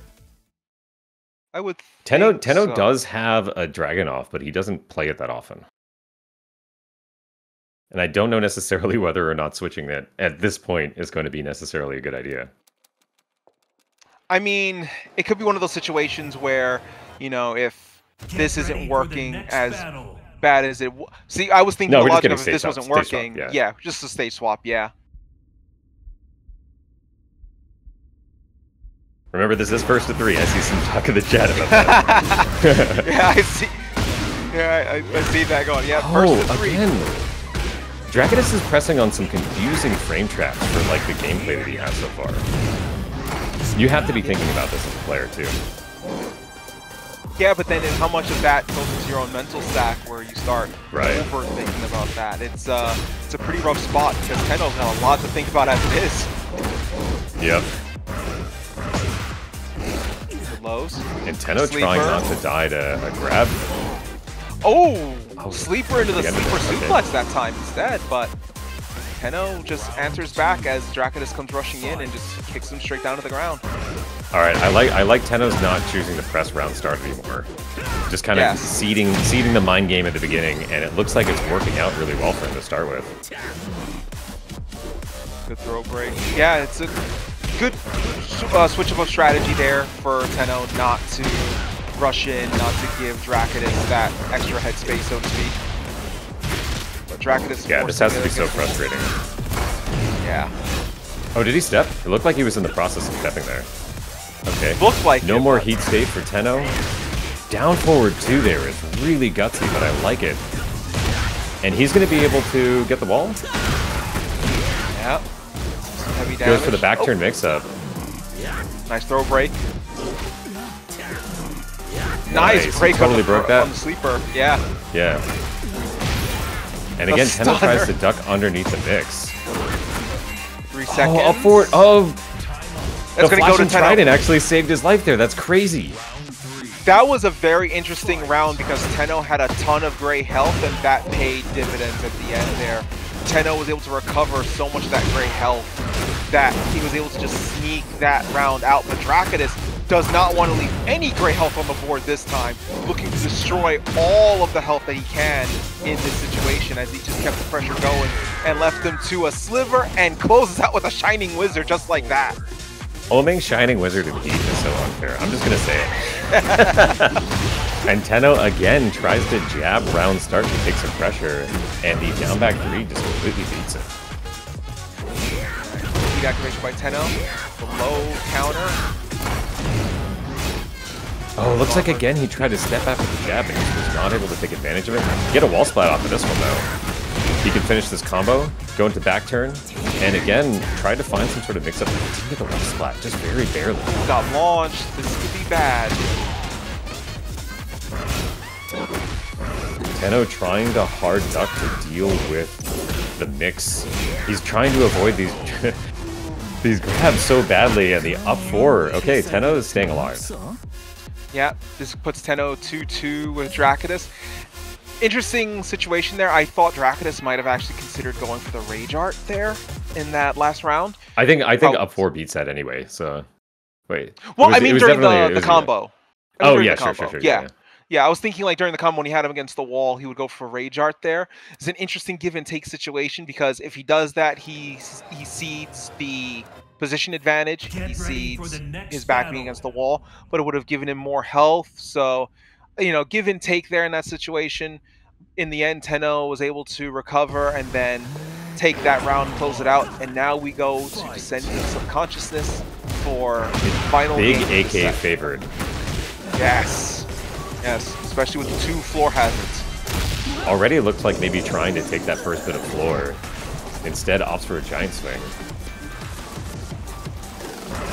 Tenno playing healing distance in this match. Oh, he stepped this time. Oh, He's been fishing for that yeah. the whole time and finally got out of the way before anything can happen. Drakidus burns everything and actually finds the round. Yeah, just takes it from Tenno. Got that one moment, was like, all right, I said that I'm good. And he got the moral victory there, but Tenno was able. Oh, to launch that. Okay, but he gets a smaller punish. I think that's launch punishment. On the ground, Might so be. he does not get picked up for that. The low hit. Activation. Oh, the this low time he parry. went for down back 4. Tenno, you've been seeing that every single time you hit down forward 4. He's always pressed. Just take your frames. So we talked about that mental stack. Then there's so much Tenno has to consider going into this matchup as the floor is activated during the climax round. Drakidus is on set point. Yeah, this is a terrible position to be in for Tenno. Pancake flip out in the middle. Maybe try to walk up and take a grab or something? No step there. I'm genuinely surprised that does not floor break the pancake flip. Yeah, that was kind of interesting, but okay, Tenno with a little bit of... Okay, he's got signs of life here. He can still tornado, which is funny. He hasn't used it, Yep. yeah. Backlash, gets to the wall, no opportunity to do anything with it, but finds the frame trap, yes! Okay, Spike, take that last hazard out of there. It's gonna scale the combo, but no gray health. Tenno trying to go immediately for OP mix, and gets hop kicked. Oh, this is terrible. Yeah, this is going to be a scary one. Gets the tornado. Get thrown. 8 seconds. Nice low block there. Goes for the throw, does Tenno. Goes for the screwdriver, does Drakidus. Oh, no! There. And he takes it by time up, does Drakidus. Stealing it again.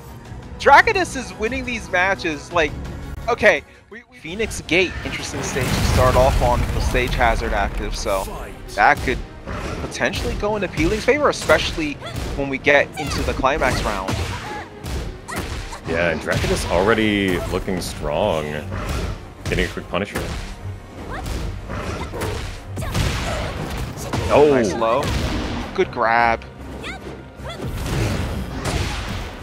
Drakidus popping heat to try to get out of trouble. Normally that's actually like a parry mix. Unfortunately, Feeling just taking his frames. Side step, but does eat the swipe there, and now Peeling goes low. Heat dash. It's gonna push them against the wall. Oh, he does take the Activate wall through hazard. too. Yes. Do you just rage art this? No. Wants to go for the mix-up. Yeah. Sticking with the Ling Xiaoyu play, you know, for most characters that would be a good rage art opportunity. For Ling, go for the hypnotist, go for the reset, and try to go for the win, and it worked out in Peeling's favor that time. Yeah, once you get that full charge, it's basically just a 50-50. But Drakidus, 2 strong hits, and we're almost at the wall. Optimized wall carry, but Peeling finds a counter hit opportunity. Counter punches, full charge again, and this time the low, standing 3-1, Drakidus takes back the reins.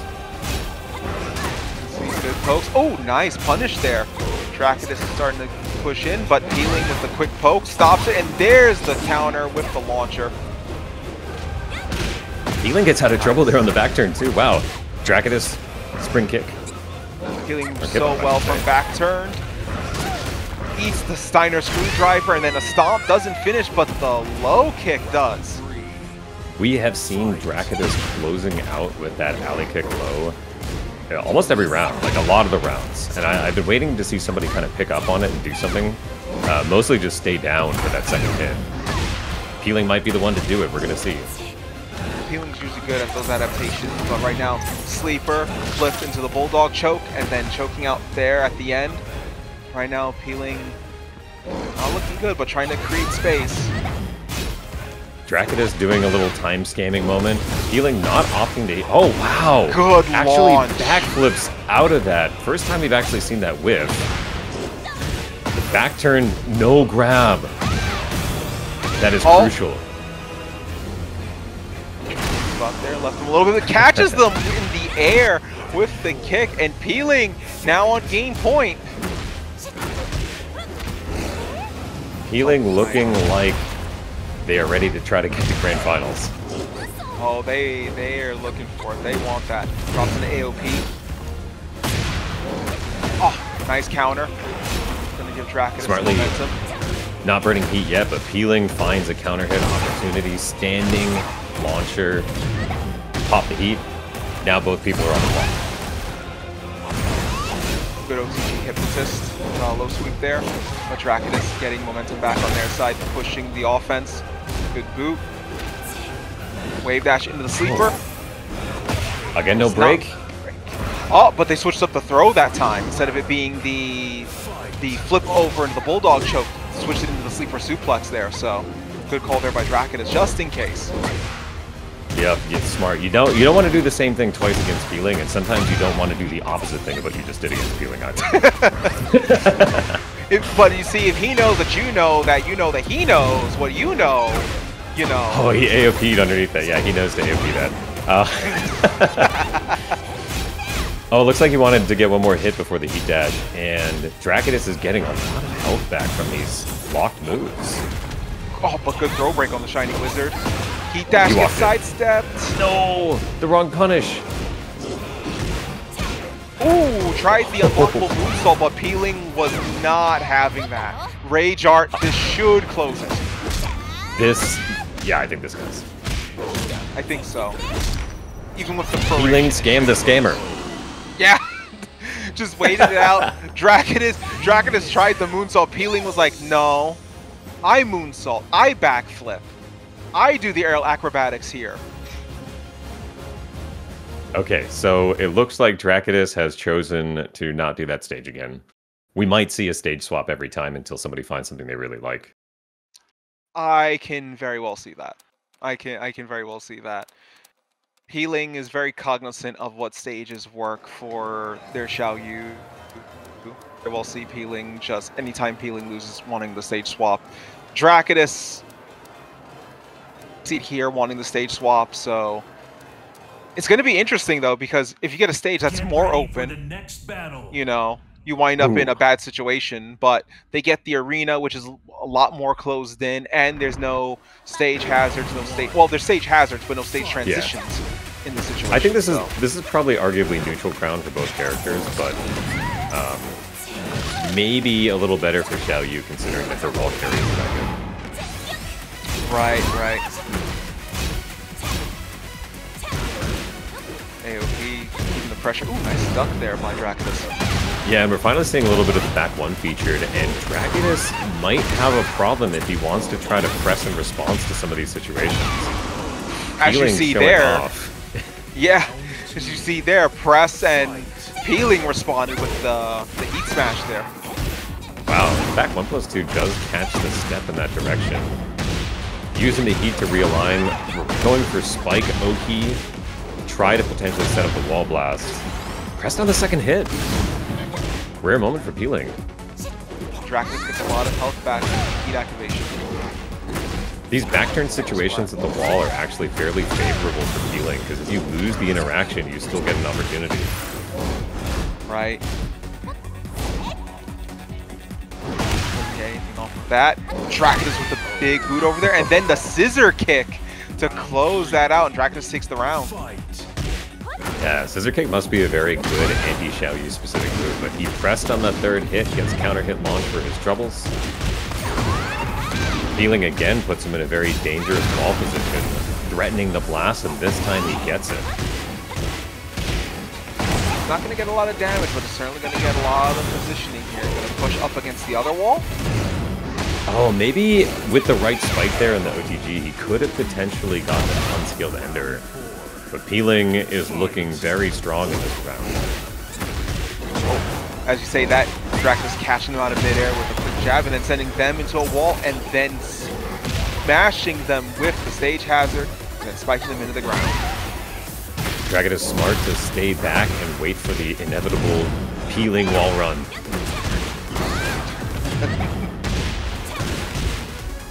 Activation. Hypnotist, the low sweep! He's not able to pick it up, though, in a meaningful way, and just wants to burn the back turn heat smash. Drakidus presses immediately afterwards and gets wall splatted, thrown around, and loses another game. Yeah. Peeling with a good throw to close that one out, and now Peeling is up 2-0 here, and maybe we'll see Drakidus gonna, like we said, gonna change stage. Maybe we'll see something play out in Drakidus' favor with the stage selection gods as they were. Though they can be very giving, but they can also be very cruel. Yeah, I guess while we're waiting for the next stage to come up, for those of you who joined from TNS, thank you very much for joining us. We welcome you here. If you can, remember to follow the channel and sub to YouTube if you want to. If you want more good Tekken content, like you're about to see right now. As we're getting into our losers finals, Peeling looking to close this out, and then winner of this event to our grand finals going against RV Cris, who's waiting at the top of the bracket. Peeling looking real strong coming to this last game, and the back 1+2 round start works yet again.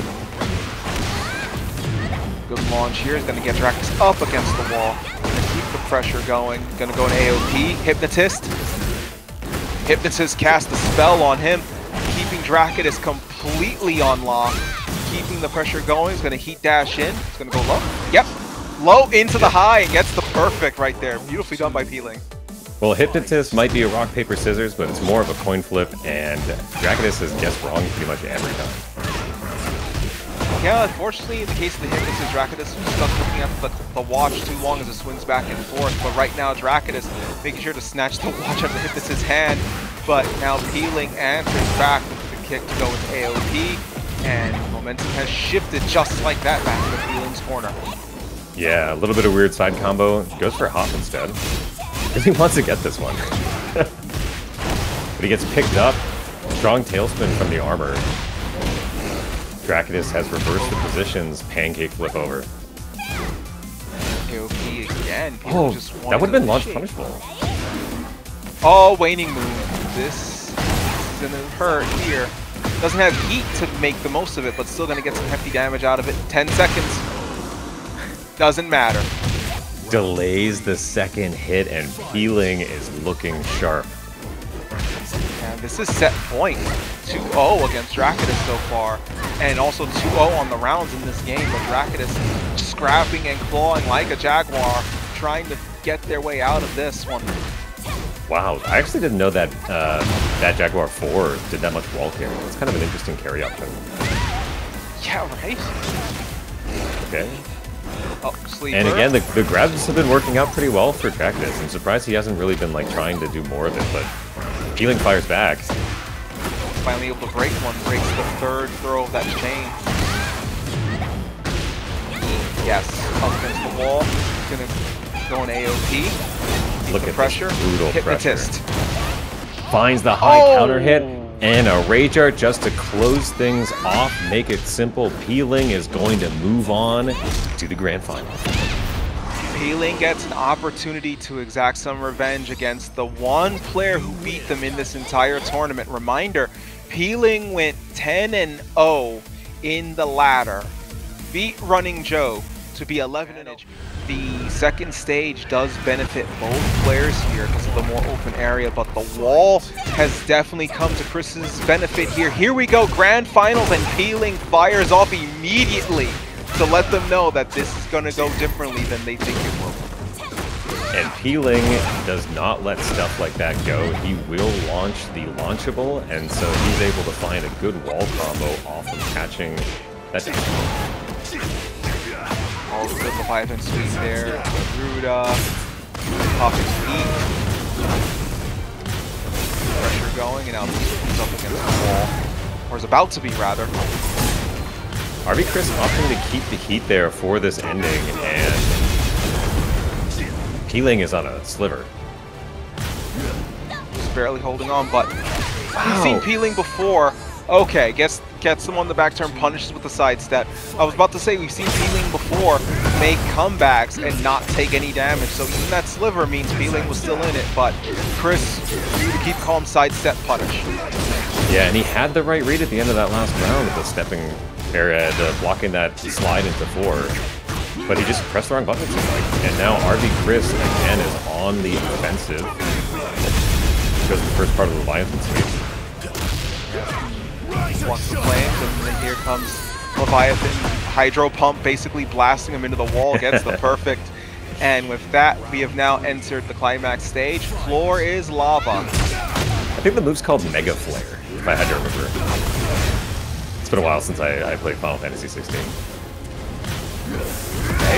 Yeah, I'm working my way through it myself. Oh, and the Phoenix Wing coming up. Speaking of which, Rising Flames coming up, but Peeling catching the counter and smashes them down to activate the floor hazard.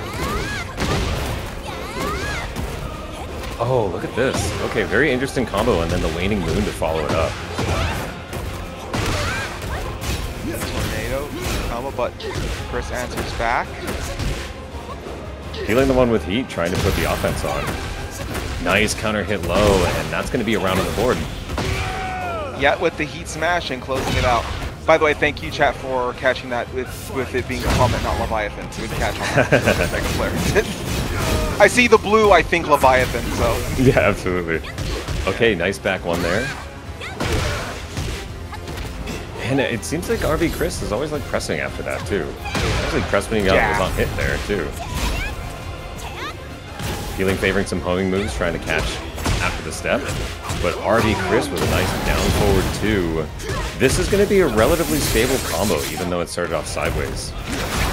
Yeah, and Cris right now, oh, deadly embrace. Uh-oh. Oh, not like this. Not like this, no! Oh, chat. All right, but Cris is actually ending up with, like, I think a little less bar than he had. I think he was at the top of 3, but it looks like they're fine to just keep playing at this point. Yeah, and you know what? Respect to both players for the play here, knocking off most of the stage hazards from Peeling. Cris getting some of the sunsets getting back, going into this final round, but Peeling just running through this entire round so far. Activates heat. Oh. He almost caught the counter hit there, the back 3. And Peeling the beneficiary of the rotation there. Yeah, very much. They're probably going to switch off this stage, I would imagine. Yeah, I would presume so, because this was not the intended circumstance at all. I would be surprised if they kept... Yeah, there you go. I would have been surprised if they kept that, honestly. Yeah, it's a shame that that's how that went down, but fully, you know, shouts out to both players for the show of sportsmanship there, because, you know, like you said, most players probably wouldn't think of that to break the stage hazards as Peeling did. Cris building up the Sunset Scan meter again, so now Peeling gets the first game under those circumstances, unfortunately, but now we're heading into the Sanctum for a proper Game 2. Yes, and now it is anybody's game. Yes. Round 1. Fight. Both of these storied competitors with good mentals, so we assume that they're both going to be making adjustments based off the things that they saw in the previous games. They had a little more time to think about it. That is one thing, yeah. Some players would feel like it's icing them out, others would use the opportunity to get their thoughts gathered. And both these players are really good on the mental side. Wow. Nice combo. No opportunity to strong wall break there. Shooting star. Yep. Peeling just coming down with the shooting star and closing out the round when they saw the opening, just going over the low. And Cris bringing in Torgal is a good boy.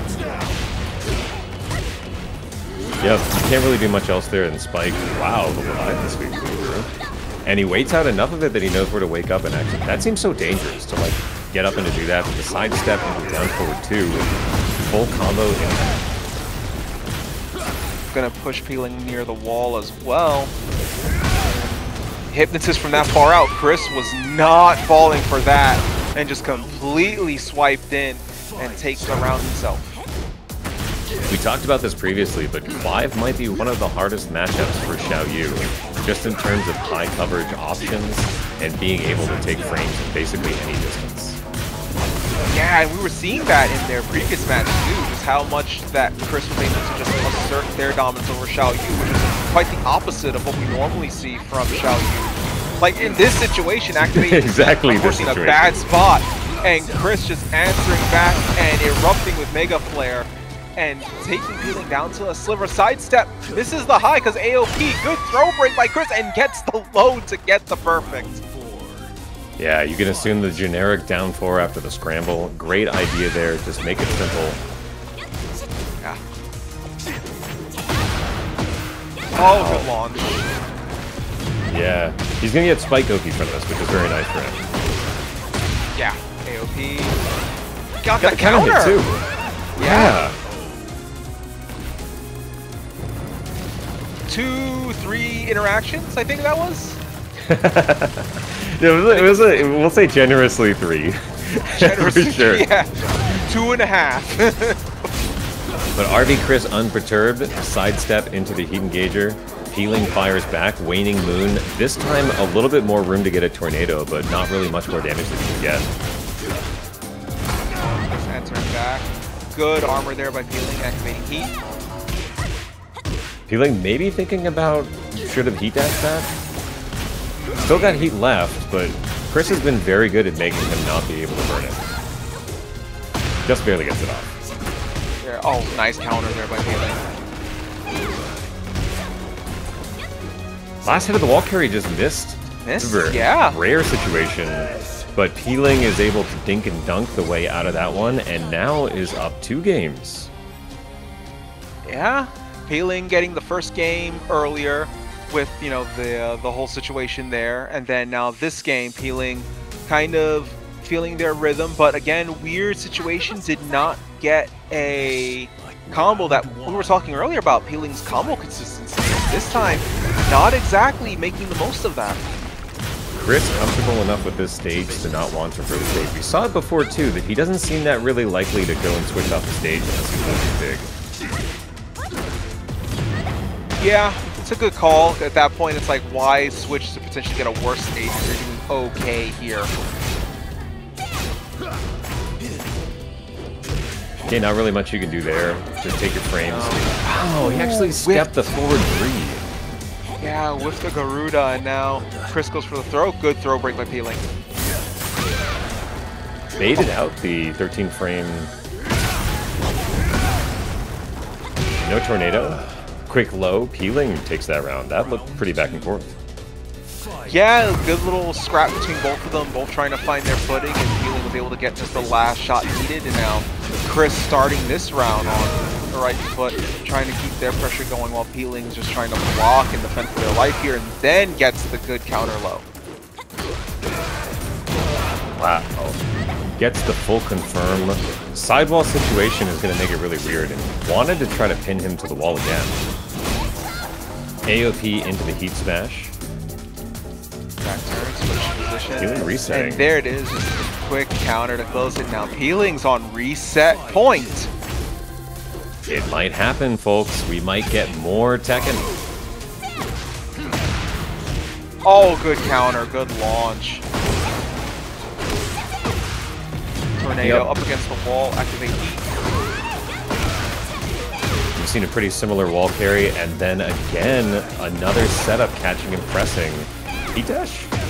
Almost tried to find it. They whiffed it, yeah. Ooh. Oh, and there's the quick little low from the back turn. That's been catching almost everyone that Peeling has gone against in those situations, because Peeling tends to go big with back turn.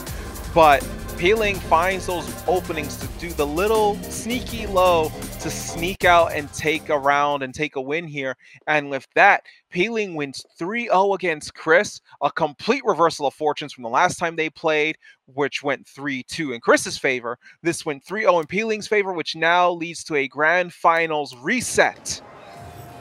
Yeah, we got a reset. Peeling has been dominating in the pressure situations with a lot of incomplete strings, a lot of delay, and RV Cris has been winning with just high-octane offense. We're going to see whether or not...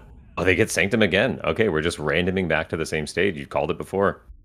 Yeah, as I've said, the stage gods can be very cruel sometimes. They get a stage select, and sometimes they'll just send you right back where you wanted to leave.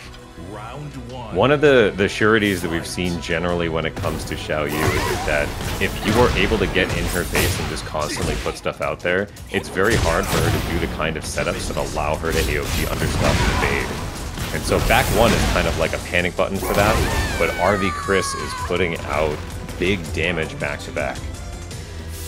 I think RV Cris is starting to see that the small Tekken, the inside the pocket stuff, is not working in their favor, so they're starting to go a little bit bigger, it looks like. They're just starting to let things go, let it rip, just like Beyblade, and now Peeling has to answer back. Beyblade was a few matches ago. That was RunningJoke. we're in a different game. We're in a different game. That was Lars, yeah. Yeah. Lars is the epitome of Beyblade.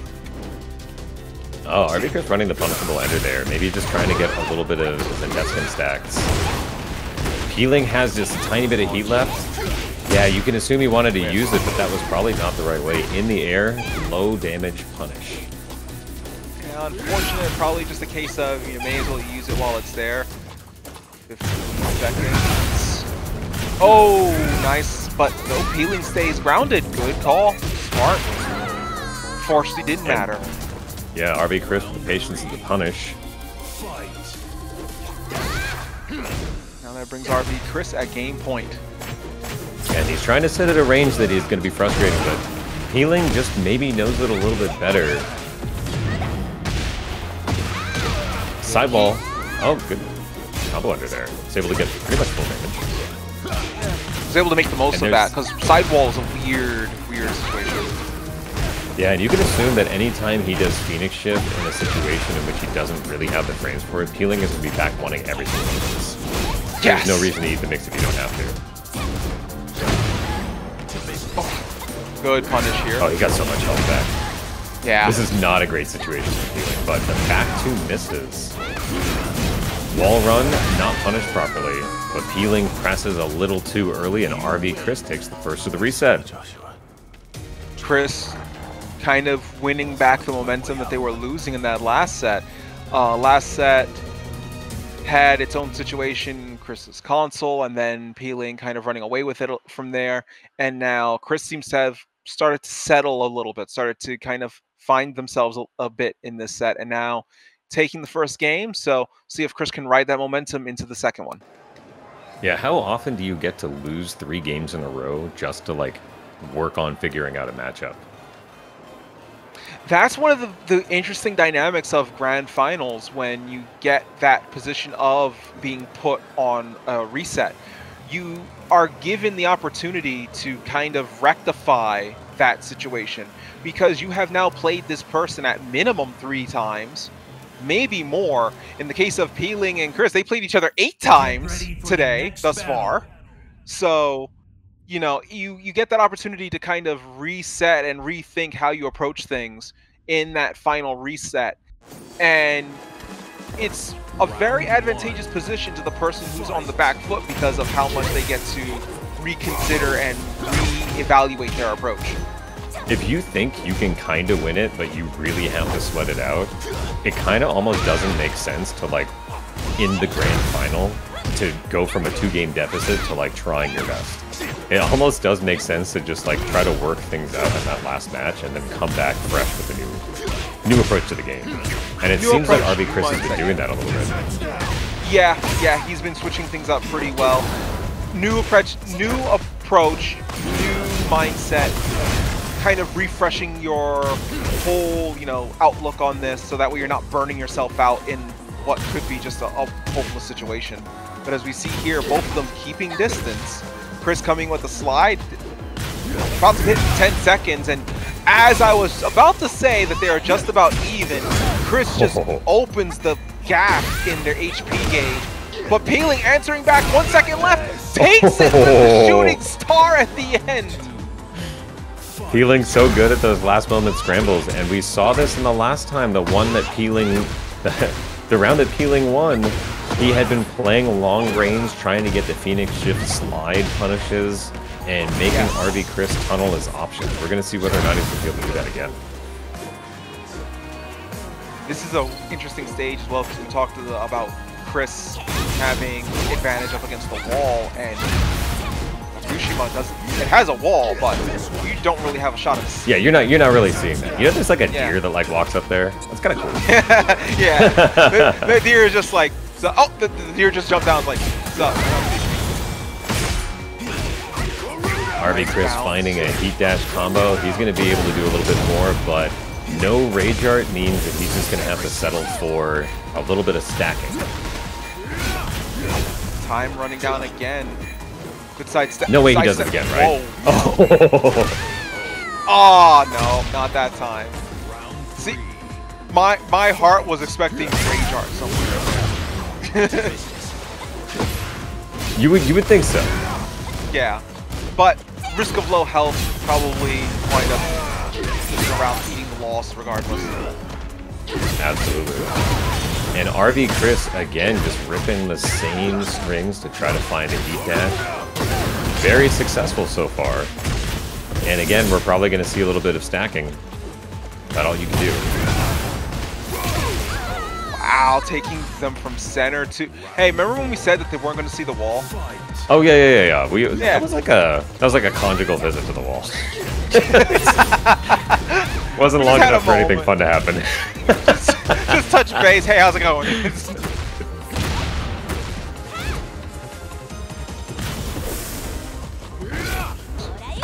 Oh, he stepped in and punished it with Waning Moon.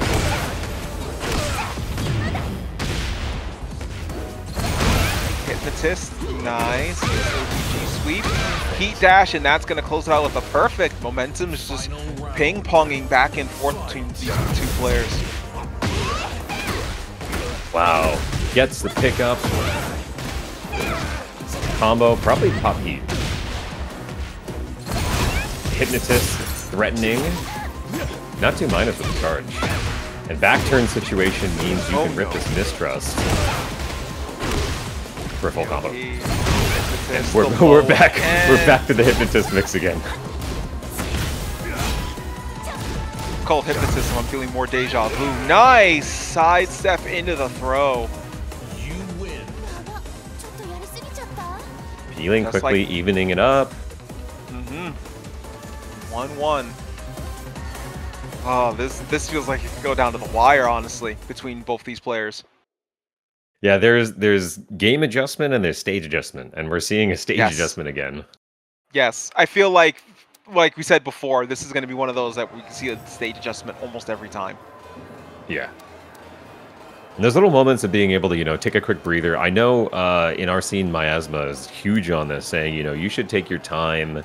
You should go to stage select. You should think about it. Maybe even go to character select and just sit there for a second. Take the time to cool off and come back into the game with a good mindset. This time we're getting the underground arena. So 4 wall hazards, nitroglycerin. That is what that is, by the way. Yes, yeah. Nice launch here. Get up against the wall. Not the one with the hazard, but close enough. Gonna get something off the wall. Lots of gray health, though, on Chris's end. Yep, Heat Dash does not guarantee much except for a flop. Cris walking out of the way, and that was what he was fishing for, but he wasn't able to get it. He gets it on the punish instead. Look at this ball carry. Beautifully done. He wasn't even sweating. One wall to the other. Yeah. Prepared for the backflip too. Avoids the wall run. Brings in Torgal, and now Cris has not only closed the gap on health, but because of all that gray health on the board. Oh, wait a minute. Huge. That's massive. Pleeling's gonna get some of their health back. Cris is gonna lose all the gray health on their end. They're gonna eat a raw Rage Art there, and just like that, Peeling has the health advantage. Very slightly. Back one. More chip. Oh, did it miss? No. Oh. No way! It looked like he even tried to sidestep right and just got caught by the standing foot at the last second. Oh my goodness, that was an unfortunate turn of circumstances there. There's been this situation where RV Cris has been going for these heat-empowered extensions on these combos, and sometimes, interestingly, Peeling has just been pressing. And I don't know what's going on with that, but occasionally he's just getting free damage. Yeah, I wonder if it's to do with what we were talking about before with Cris wanting to play big and Peeling just deciding to answer that. I feel like that's kind of coming back to bite him a little bit here and there. Yeah, there might also just be like some tech that I'm like not aware of. Maybe he can like back one a certain situation or something. But RV Cris presses after the string, and that heat smash should not have hit. That was not punishable.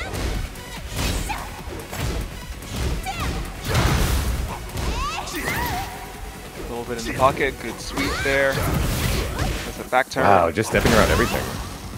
Yeah, gets the tist. Good block. Phoenix shift. Slide, low kick. Scarlet Cyclone. Whoa! Oh, whoa! Okay. Okay, well that turned out not really working out for anybody, but Peeling got out of danger and now finds a launch. And I think here you probably just take a spike combo and then threaten the wall. AOP and then use the wall. Yep. Yep. Classic.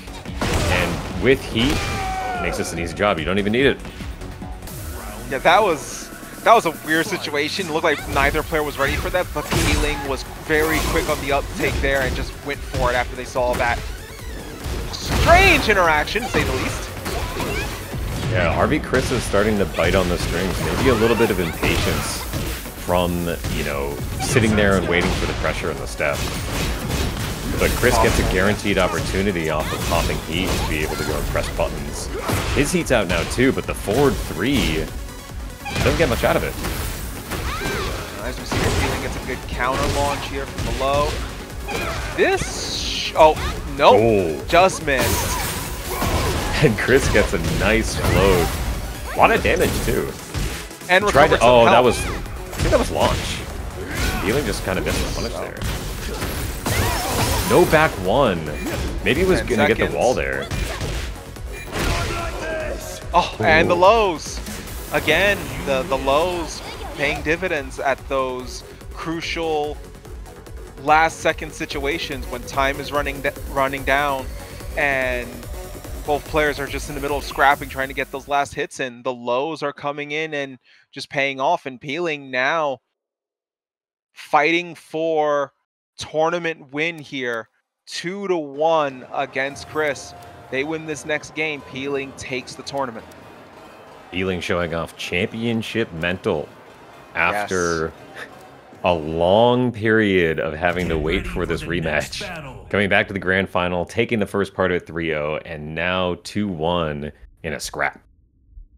Yeah, and we're going to Fallen Destiny, which you can say whatever you want. I will believe that this is canon now.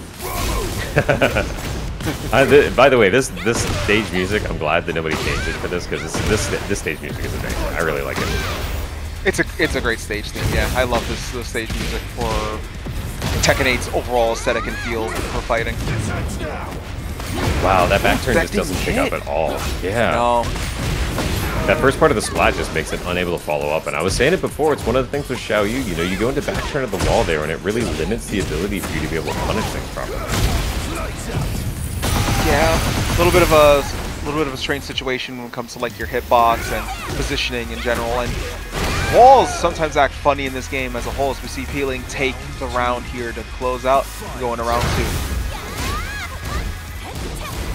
Trying to frame trap off the running 3. Now we're just going into back turn sidestep territory, but finally gets baited on the sidestep 2-1. Cris has heat, but he's not winning. He went into heat, and then Peeling immediately finds a counter.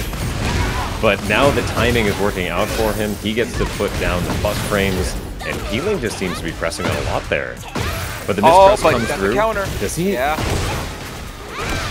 He can rage out. Now. Yeah. Oh my god. Yeah, this should do it, yeah. He just had to optimize as much damage as he could out of that string, out of that combo, and then rage at the last minute, and just like that, Peeling is now on tournament point. Can you believe it? Peeling coming back, 3-0ing in the first part, AOPing underneath basically everything. And the 4-3 again comes out in a misalignment, and Cris is unable to pick it up with his fastest option. That has to be frustrating. That's how you know P-Ling, or any Link Xiaoyu player starting to feel it. When they use AOP to start low profiling things at will, that's how you know they're feeling it. P-Ling walked into the last part of the heat smash. Doesn't matter, he's stepping around everything. Sides. Yeah, he's in a slow state. This is scary. Yeah. Yeah. Right. There was nothing that could be done there. P-Ling takes it 3-1 over Cris at the Grand Finals reset. You saw it here.